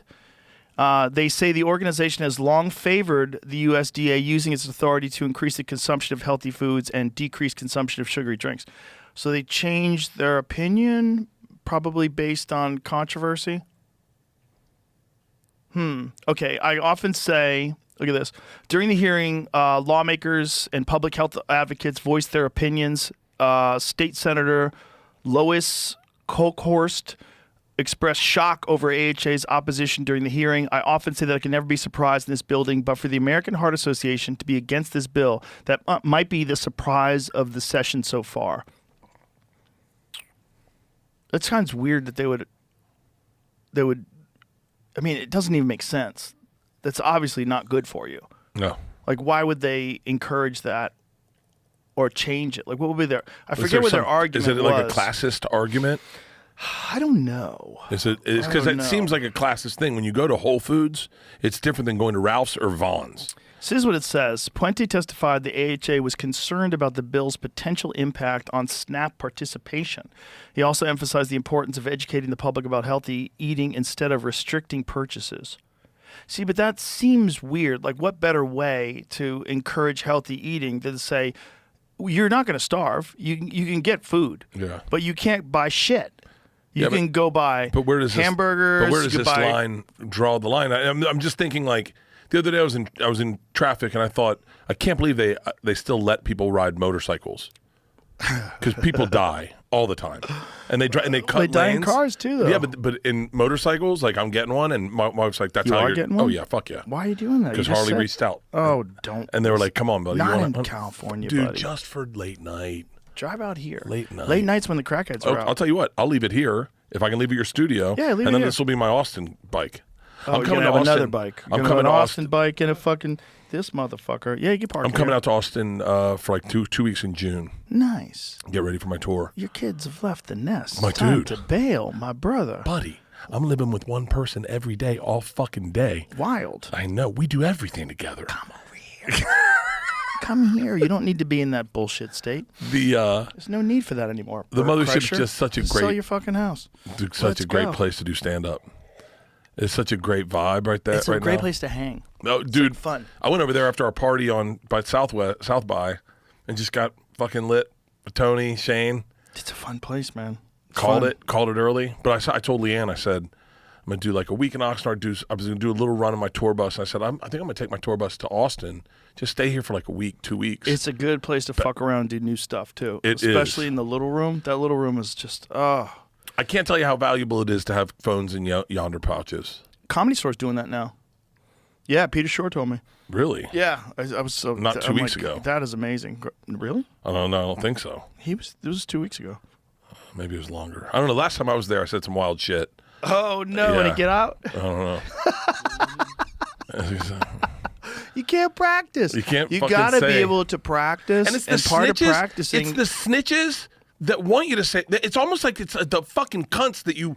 They can't help it because you can get so many likes. Yeah, Like, and I'm like, if bitch, you have a- want this comedy, Right, but if you put something, if you say something wild on stage and it's funny and they laugh, you could take that and put it on your Instagram and you get 2 million views, and that's just too tempting for people. Oh. We bust people with those meta glasses. Yeah, they try to come in with their fucking Ray-Bans on and film things. Those meta glasses are amazing. My friend Jimmy, who works for the UFC, had them on the other day. Upon arrival at the venue, all phones secured in yonder bags. Is this the store? Yes, Comedy Store. December 10th. Yep, 2024. Oh wow. Nice. Oh, I guess. So you just forgot. Or maybe it was a comic who had his phone out. Some Maybe. comic threw you down the river. fucking. That happens. Oh. There's a lot of cunty comics, especially There's like. a lot of cunty comics. I'm starting to think that's all they got. No. Buddy, do you ever? No. Hey Joe, do you ever? This is what makes me crazy. What makes you crazy, Bert Kreischer? Do you ever be friends with someone and then all of a sudden realize you've been competing the whole time, but you didn't know you were in a competition? Yeah, that's unfortunate. That's unfortunate. Inspired by is a better way to look at life. Competing is just not good I've for never you. once competed with another comic. I've been inspired by so many fucking comics. That's good. You have a healthy mindset. But I think our whole group has a healthy mindset. you I know? think so. Yeah, we don't have any cunts. We don't have any jealous, bitter cunts in the group of people that we're hanging with. I mean, That's so important. I hung with Chappelle one night, and he just called. I was in Dayton. He was like, "Yeah, why don't you come out? We'll party." And I was like, "Cool." And then we went out and partied. And I kind of forget what a fan I am of his, of like how great he is. I mean, his kicker in the pussy joke might be one of my favorite jokes ever that's ever been written. It's so fucking dope. He's a great comic, but he's a great human. He's a great human. He's a fun hang. Like, he's a genuine sweetheart of a guy. I was with him right before I shot the special, and I said to him, and we're fucking lit, right? And I go, "Yo, Dave, I don't want to talk shop. I just want to hang, but I got to say, you're the greatest to ever do it. I'm getting ready to shoot my special. I just would love a little bit of your insight of what you think, like how you prepare for one." Chappelle lights a cigarette, and he's like, "All right, how many shows?" I said 6. He goes, "Perfect." He goes, and then he breaks down. I'm not going to do it because it's Dave's secret. It's Dave's thing. He shared. I don't want to. But he broke down how he does a special to me and him sitting in a fucking in a barn in the middle of a field in fucking 3 a.m. with IVs in our arms. And I was like, dude, I gave him a hug. I was like, he's the fucking greatest. Him and Cat Williams, 2 of the baddest motherfuckers and the sweetest guys. But I was like, that energy, like I want Chappelle's special to be fucking amazing when it comes out. Like It will be. They're Everyone's all telling me how good. great Schultz's special is. I can't wait to fucking watch it. Yeah, Like, but you have a good attitude. That's a good attitude. That's how you're supposed to think. That's how I think. But It's not. It's the other way is not good for you. let me see that. Think about it. Is the other way is? But you want another one? You want a new one? Yeah, I'll take a new one. The other way is bad for you as a human. Yeah. It's not healthy to think that way. It doesn't do you any good. It only serves you to get fucked up. It only serves your ego and your bullshit. You got the clippers Yeah. in the back? There you go. Ego, man. It's just not good for you. It doesn't help you. It only hurts you. It doesn't hurt the person that you're jealous of, and it hurts you. It's not necessary. You could just be inspired, and you could say, "Oh, if this fucking mutt can make it." You can say that. I can do it too. But don't be jealous. If you don't like someone and they're becoming very successful, maybe think why you react so strongly. Because a lot of times it's unfortunately jealousy. Like, there's comics that I don't think they're very good. They don't make me laugh, but I don't care. I don't get mad at them.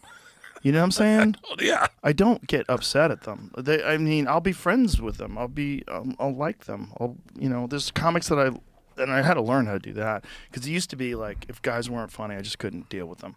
Couldn't hang out with them. I'm friends with a few people that suck. But they're nice people. You could separate that.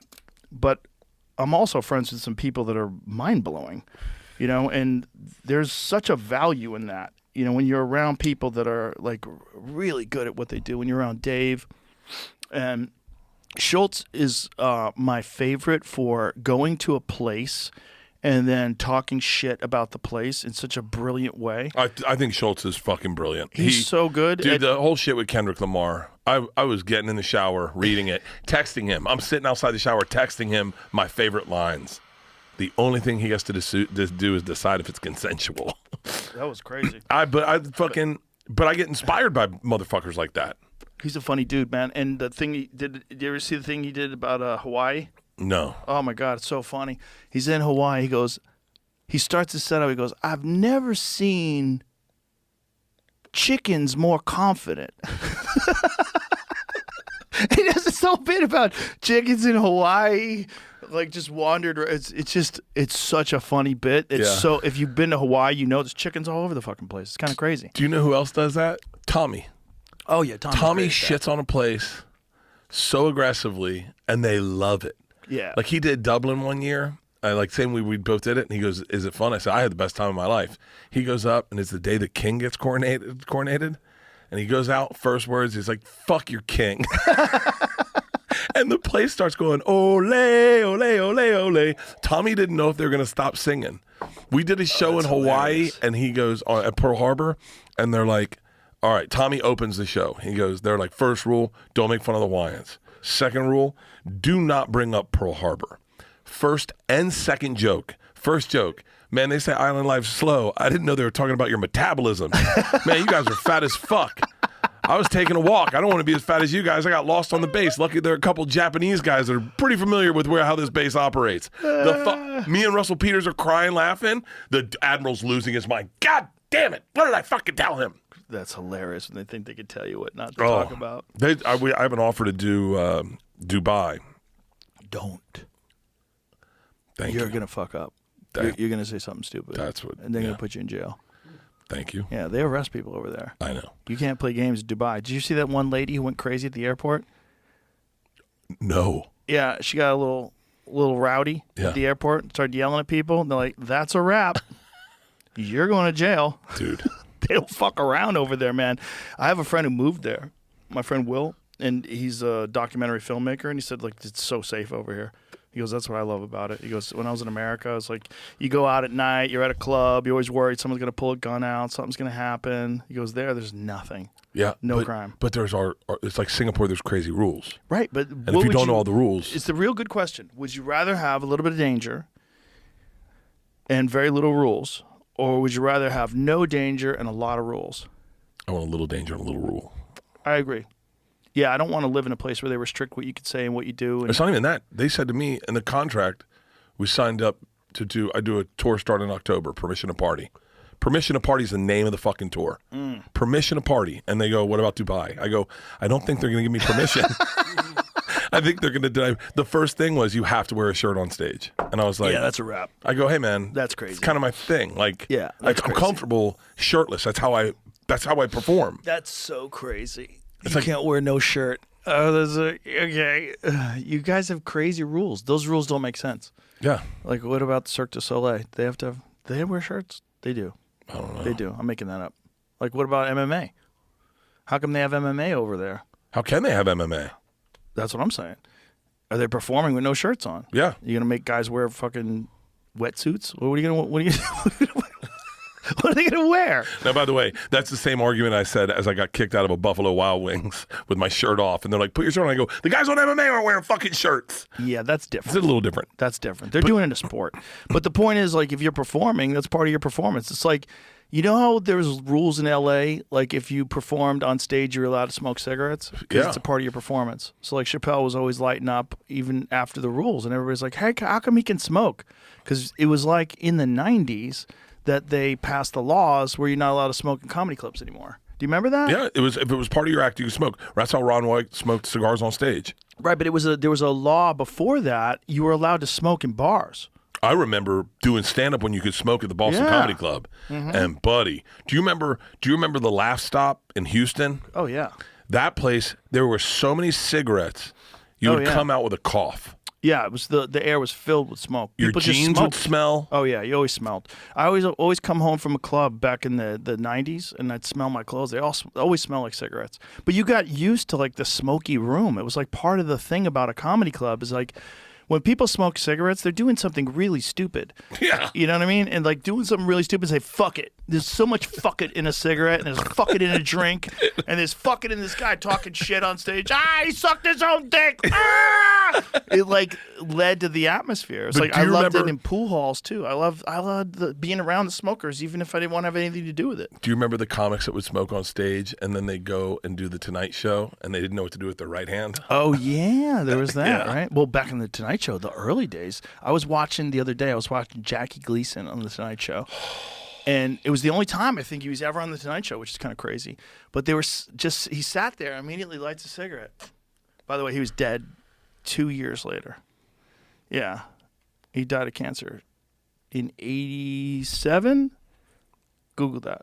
Johnny Carson had a little cigarette box. Yeah, so this is That's his, Jackie those are his Gleason. cigarettes right there in Yeah, his little look. cigarette box. Immediately when he sits down. Well, Carson How also fucking died. great does that feel? Carson Just- also died of cancer. Yeah. Look at that, just sitting there. How sweet it is. Sweet it is. That's what he said right there. He did. Makes him say it. He did Smokey and the Bandit, and they offered him points on the movie, and he said, "I'll take cash." Whoops. I know. Damn. I saw the sexiest thing in Palm Springs the other day. White Was Cadillac. it that lady playing golf? No, white Cadillac. 75-year-old woman, hair done, little coif, windows up, white big Cadillac. She puts a 100 cigarette, windows up, and lights it in her car. Just windows up, and I went fucking old school. Wow. I don't know. When was the last time you saw someone smoke a cigarette in the car I with bet their that windows lady's up? never been vaccinated. She's never going to get cancer. She's never dying. She's never fucking dying. She's got them old school pioneer genes. Did you ever hear the story about Johnny Carson almost got killed by the guy in the mob? Oh, yeah. Yeah. What was that about? It was Did you make a mob joke or something? No, Frank Sinatra had to negotiate Yeah. his safety. What was it because about? Johnny Carson was at a bar drunk, and the mobster's girl was there, and the mobster was in the back, and Johnny Carson hit on the mobster's girl and like smacked her ass or lifted her skirt up, Oh, no. and they were like, "We're gonna kill him," and they went out and he hid, and then he went out and they're like, "No, we have a hit on him. He's gonna die," and Frank Sinatra had to negotiate it. Whoa! Someone just told. You know who told it to me? God damn it! Who? Oh, son of a bitch. Not Fletcher. Comedy Store comic, white hair, did the Tonight Show 120 times.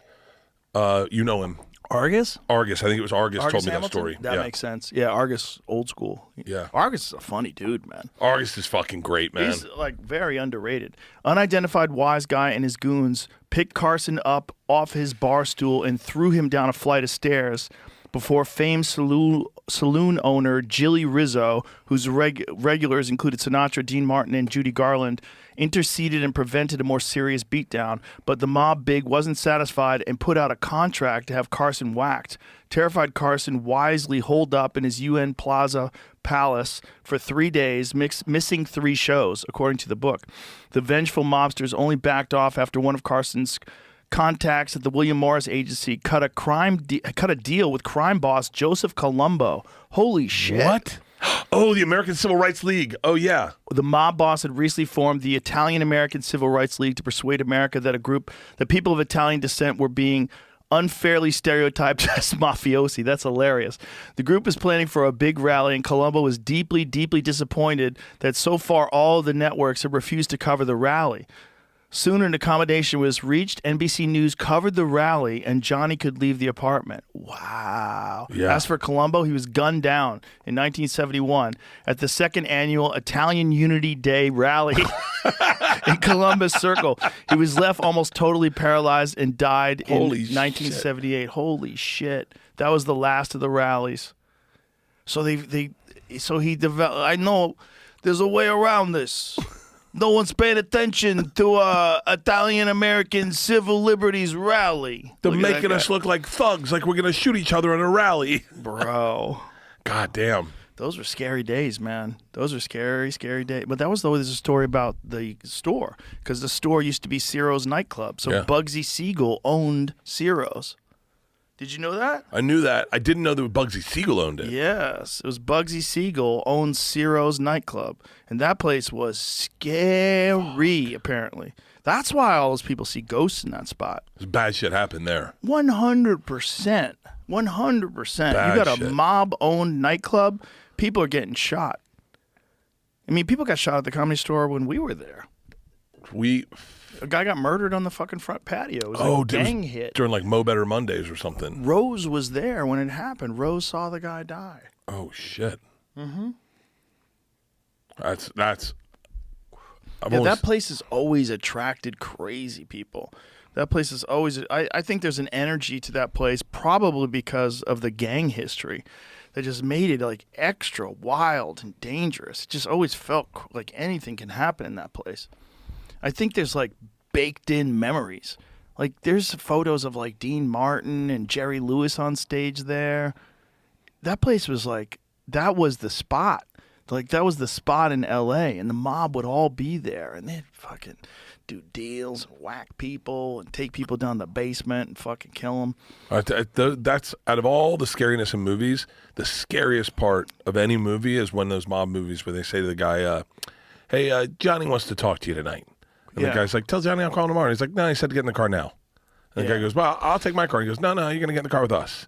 And you know. That guy's going to die. He's going to die. Looks at his friend, takes off his ring. Yeah. Gives it to him. And I don't know. I'm such a bitch that if in those moments I'd be like, no, I don't want to go. And just start running. Or like when you see in the war movies, like when you see, like in, what was the one, 1917? When they tell those two kids they got to run and go tell the front line what to do. Oh, yeah. Is that 1917? I don't know. If it's not, it's all part of the Western Front. Like my grandfather stormed the beaches of Normandy. Really? Yeah. And Did you ever talk to him about it? No, he died way before I was born. Holy shit. He was one of those PTSD Levittown guys. Oh. Moved to Levittown, and my dad said he just would sit in the garage, drink beers, and listen to Met games, and just wash his car. Oh my dad said he never heard his dad ever mention the war, and if the war was brought up, his dad would walk out of the room. Oh, Jesus but he stormed the beaches in Normandy, and I don't know. I don't know if I have the thing in me to get off the boat. I think I'm a bitch. I think I'd be like, I'd lock down. I'd be like, I'm not getting off. Like when you look at like guys like Jocko, I think you had to get off that boat, buddy. I don't think you had a choice. And I think when your friends are running off that boat, you run off that boat too, and guys are getting gunned down. You just hope it's not you, and you're probably just shitting your pants. Shitting my pants. And that one day, like how many thousands of people died? Thousands and thousands of people died. Just bullets and guns going off everywhere. Like that fucking movie, the Saving Private Ryan. Yes, Spielberg nailed that movie. Yeah. That opening scene was so fucking horrific. that you'd never seen a scene like that in a war movie that accurately depicts people getting torn apart right in front of you. My dad found his dad's diary from the war, and he photocopied it and sent me the photocopy. My dad has the diary. And it's funny because, you know, my memory is like jaded to how I find things interesting. So sometimes it's not 100% accurate. But if in there was a memory of like, they took one of these like Q boats, I think, or K boats across the fucking Atlantic over to England, barely had time to get off the boat, stayed in England for a second. I think I want to say they stayed on the boat the whole time and then took that same boat over to, or they probably took different boats, but took a boat over to Normandy. And my grandfather's entry is something to the effect of, we're storming this beach today. Like I don't think he knew the levity of, or the seriousness of what was happening. I think they were like he just very casually mentioned it. Oh God. And the only other thing I remember out of reading that diary was that he would get water in his helmet. It was so cold, he'd get water in his helmet to shave. And by the time he went to shave, he had to break it would freeze over with ice. And he had to break it with his razor. But to think that I mean, just the amount of trauma that those guys went through, and no one really cared about it. They were like, just have a fucking shot of scotch.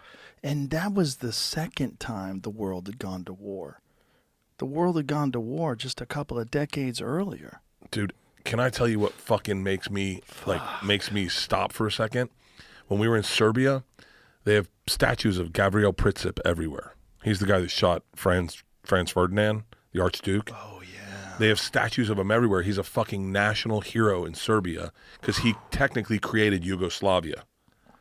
I mean, people they wear shirts of Gavrilo Princip. Wow. They have wallets. So this guy, movie producer, World War I. He changed the world forever. That one man is responsible for millions of deaths and so much suffering. Isn't that one man. Crazy, and they have statues of this dude. Statues everywhere, dude. I got obsessed with it because I was like, I can't believe you guys we consider that a terrorist in our country. Oh my God! And this one guy gave me a. That's so crazy. They gave me a. Look at that writing. How cool is their writing? Go back to that. Look at the fucking writing at the bottom. Look how cool that is. Gavrilo Princip. Can you read that? Yeah, it's really. I think it's Russian. It's acrylic or whatever it is, Cyrillic. You can read that? Yeah. For real? You can read Russian? Yeah. I never told you the time I went to Russia. You did, but I didn't know you could learn. I didn't know you learned how to read it. I thought it was really hard to read. I just met this DJ, very big DJ, DJ Zed. If I played you any of his songs, you've heard every one of them, right? Okay. And we met him I was with Santino. We were at a tennis tournament, and I said, "Wait, where's your accent from?" And he goes, "Oh, I'm Russian." I said, "Где?" And he goes, "Ты говоришь по-русски язык?" I was like, "Конечно." And we started talking in Russian back and forth. How long did it take you to learn that? Oh, as long as I was there. I got pretty good towards the end. How long were you there for? Like a month and a half, 3 months. That's it? Yeah. That's incredible. 2 months, Do you have maybe? a hidden skill? No, a hidden ability to like learn languages? No, I know. I can speak Spanish. I just told you the same Uber drivers picked me up 6 times in this town and he doesn't speak English. How'd you learn how to speak Spanish? I just growing up in Florida. Really? Yeah. You might have like a secret language ability. No. Anyone that No, just that's heard me pretty talk in Russian extraordinary. just knows that I barely can. I don't even sound good. Yeah, but you could. I took Italian in college. I can't fucking speak Italian. Yeah. I took Spanish in high school. I can't speak Spanish. No. I can understand Russian a lot better than I can speak it. Yeah, you might have like a hidden ability to learn languages. And I can understand Spanish a lot better than I can speak it. But like I was just in Spain. I was just in Spain a week ago. And apparently my Spanish, it sounds like, me need ice. Me ice. At least you could say something. Yeah. You can communicate. Something's popping off in Serbia right now. Like one of the largest protests ever is happening in Serbia right now. For real? 300,000+ people in the streets. It's a complicated country. And I love Serbia. I don't know Serbia. what's going on. I have no idea what this protest is about. I just saw it in the news feed, popped up. Record-sized protest in Serbia. Deaths over 15 people dying in a railway station collapse. So what are they? It's hundreds of thousands of people descended on Serbia's capital to protest over the deaths. Well, I'm not sure. Huh. So was it like some corruption or something? Like someone shitty construction? Like what happened? We just want a country that works, law student says. Wow. So hundreds of thousands of people in the streets because of station collapsed? That's what it says on BBC. I'm looking to see if it makes more insight. They don't take any shit over there. Dude. Figure it out, bitch. We'll get in the street. It's fascinating. Listen, I understand if you're Serbian and you're listening, you may disagree with what I'm about to say. I'm just going to say it. They fucking hate Albanians. Oh, no. They make Albanian jokes like crazy, right? Really? So one day we're on the set, and I said one of the guys, I go, hey, man, like, I'm not like a woke dude. It's just a funny joke. But, like, what if there's an Albanian here that, like, heard that and hurt their feelings? And he goes, oh, he'd know to be smart enough to keep his fucking mouth shut. And I went, all right, never mind. The only Albanian they like is Dua Lipa. They love Dua Lipa. I know I'm generalizing, and I know there's Serbians that are like, we don't hate them all, but they all know how to play basketball. They're all tough as fucking shit. Every dude's a fucking man. You don't meet one dude that you don't think is a cage fighter. Bro, these war-torn countries are not playing games. Bro? They breed different humans. And that's when those guys come over to the UFC, like they're different humans. They had a, and now mind you, I got to guess the Serbians that I was hanging out with, and one of them was my driver. But like they had a chant for their president, when their president, they would chant out the other guy, and it was like, he's Vinici, he's a faggot, he's Vinici. Jesus it was like Christ. Such a fucking, I don't know, man. There's something really interesting about that freedom that they had there, that they just talked openly. And like they'd take a cigarette break, and like the girls would sit down and cuddle up next to a dude that they weren't dating. They just touchy like that. Like they don't have like, there's no like intimacy counselor on set. They were just, I remember watching one of the girls sit and have a cigarette with one of the dudes, and they were like just cuddling against the wall. And I was like, are they dating? And they're like, no, they're just friends. Look at that shit. That's Serbian basketball, baby. Bro, that's war. That's war.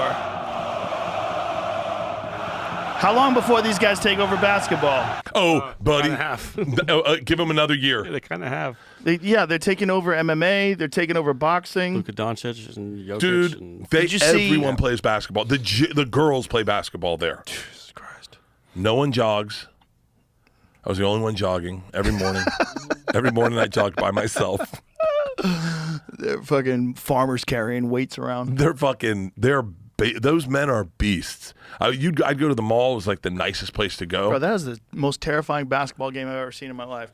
If I was, imagine How like showing fucking- an American basketball crowd what they do in Serbia, you'd be like, oh no, they're coming. Wouldn't it be great to watch a Serbian team play like one of those inner city teams? Where Look at this. Give me some volume.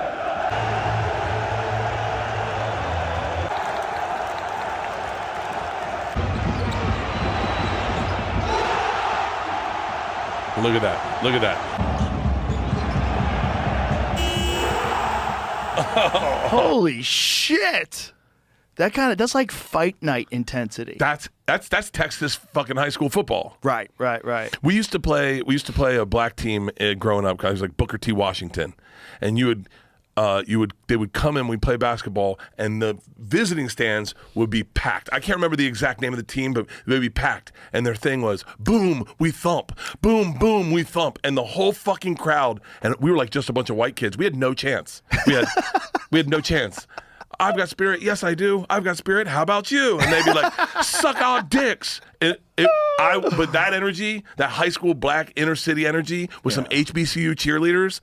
You ever seen the HBCU cheerleaders? Yes, I have. They're my fucking favorite. Versus a Serbian, just fucking no deodorant. Just, God, man, I miss Serbia.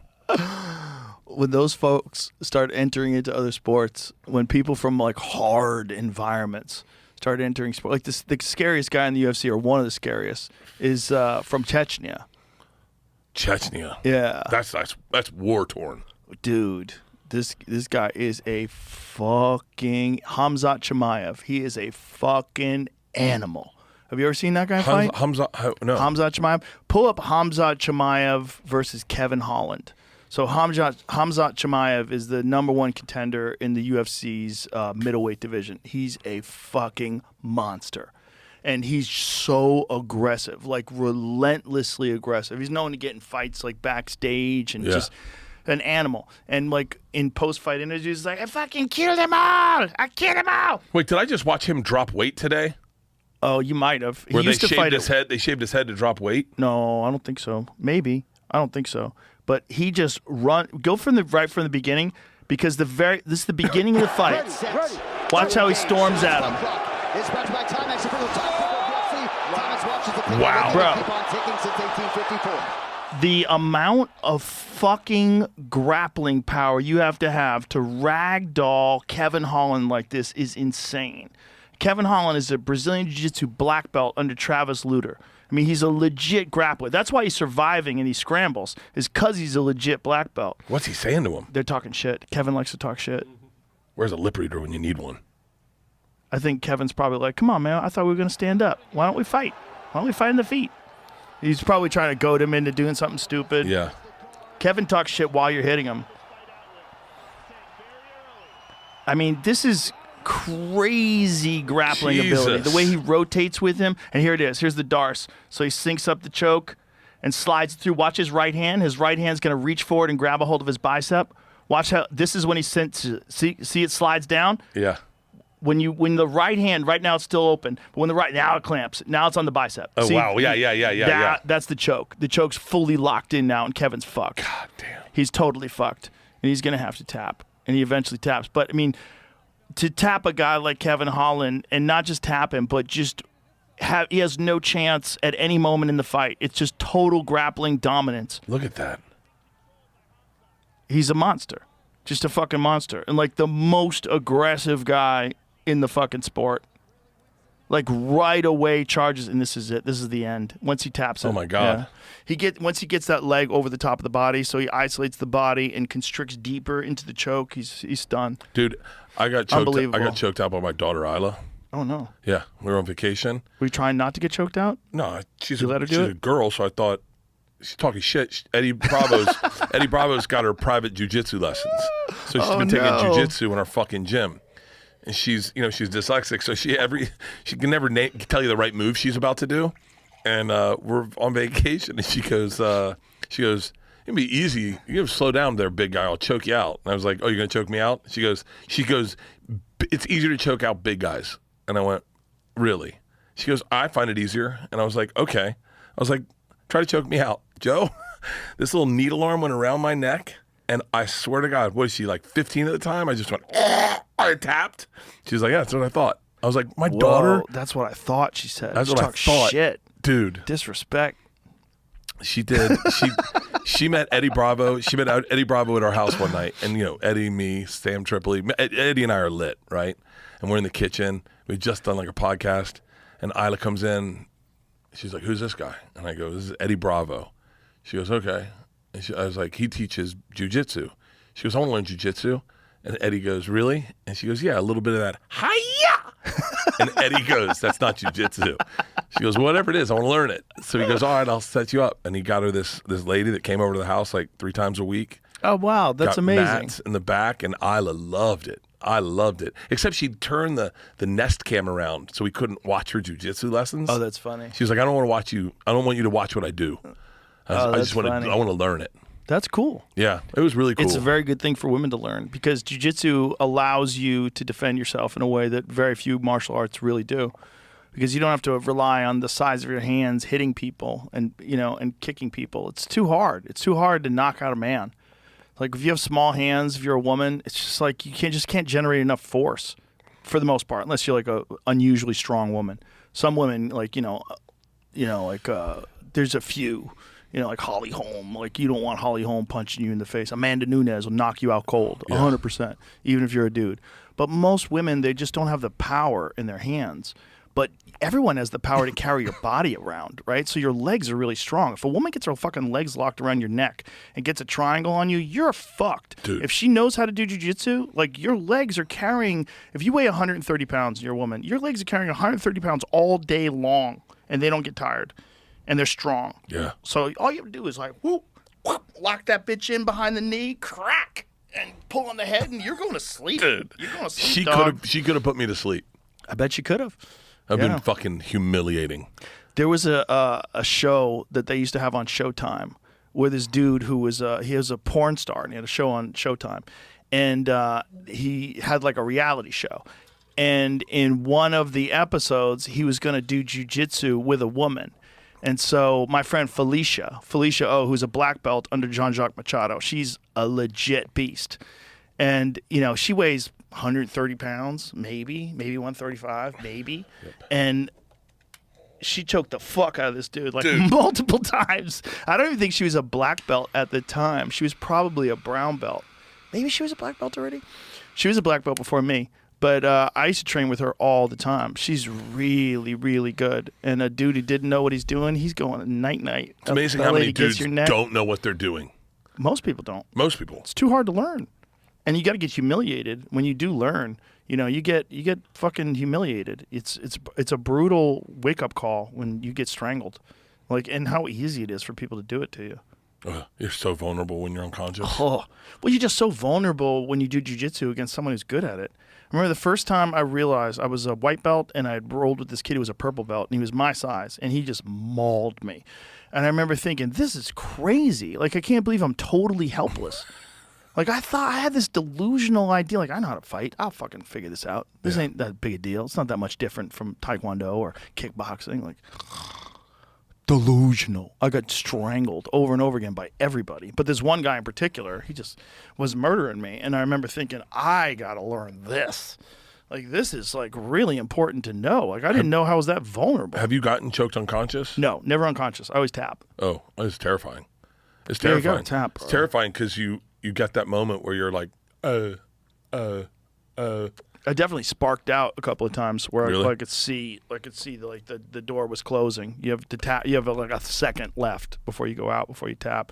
And when someone's got like a really good rear naked choke, once it's locked in and they start to clamp down the pad, like you gotta fucking tap. You gotta tap, especially in training. Like, it's stupid to not tap because you could really get hurt, especially if you get caught in an arm bar, or worse is like a heel hook or a knee bar. Like, you gotta tap immediately.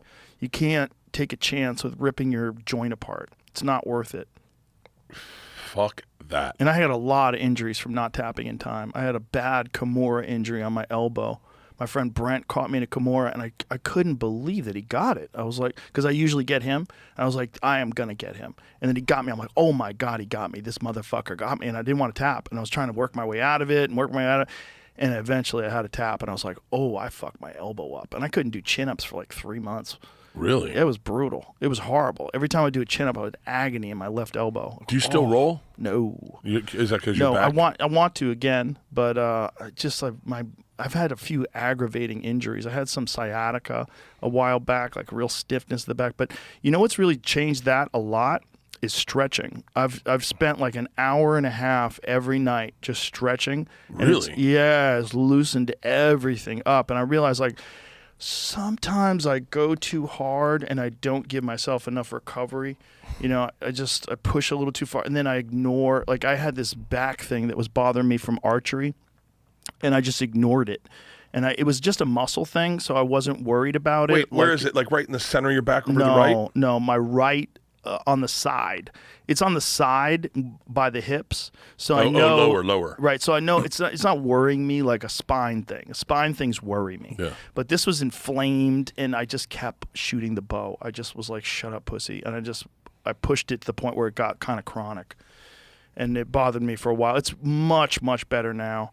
But I'm being real careful to get it to 100% before I think about doing anything. Like right now, I can kick the bag again. I can do pretty much everything again.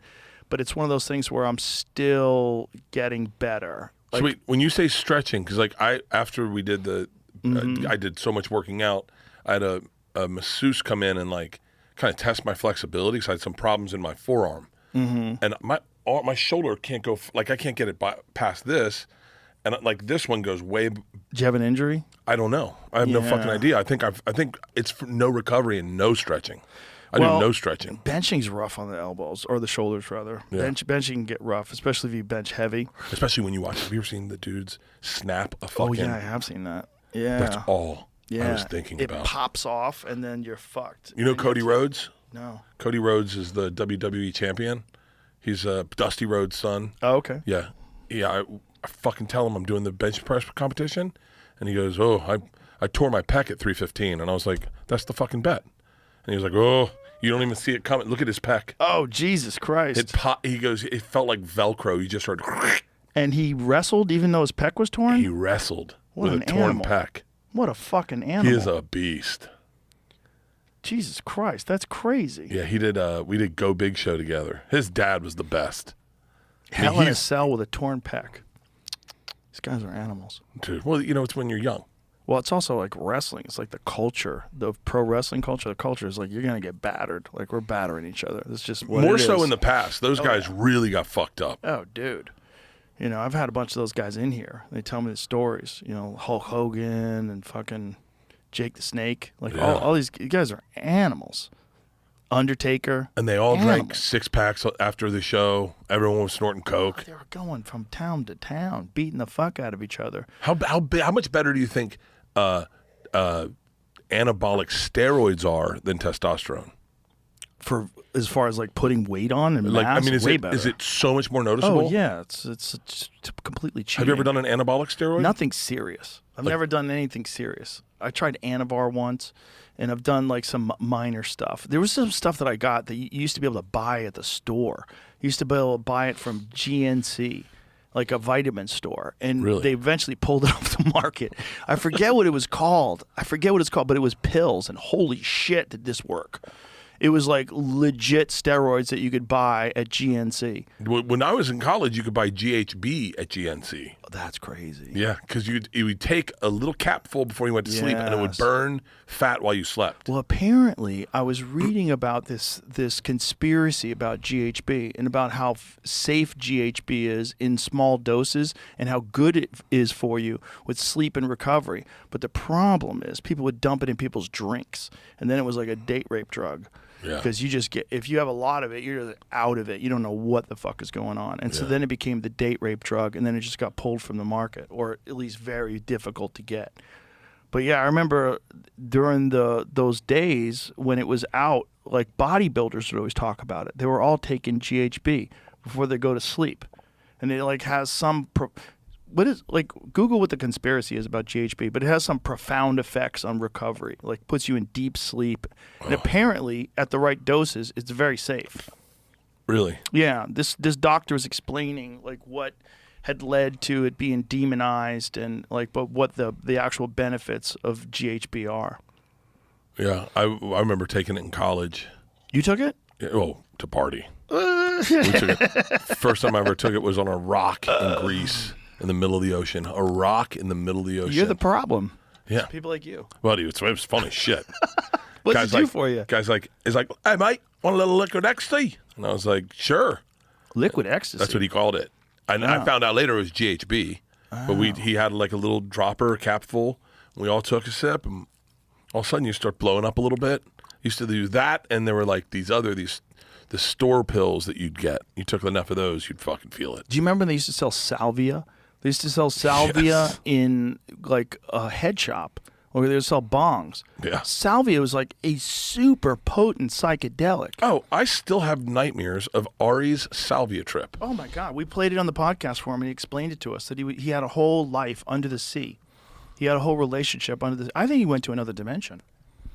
That's what I think. He said he was there for months. Had a whole life. GHB's mechanism of action has not been elucidated. It crosses the blood-brain barrier where it interferes with dopamine levels in a complex, dose-dependent way. GHB's relief of the symptoms of narcolepsy is believed to be mediated via these dopaminergic effects.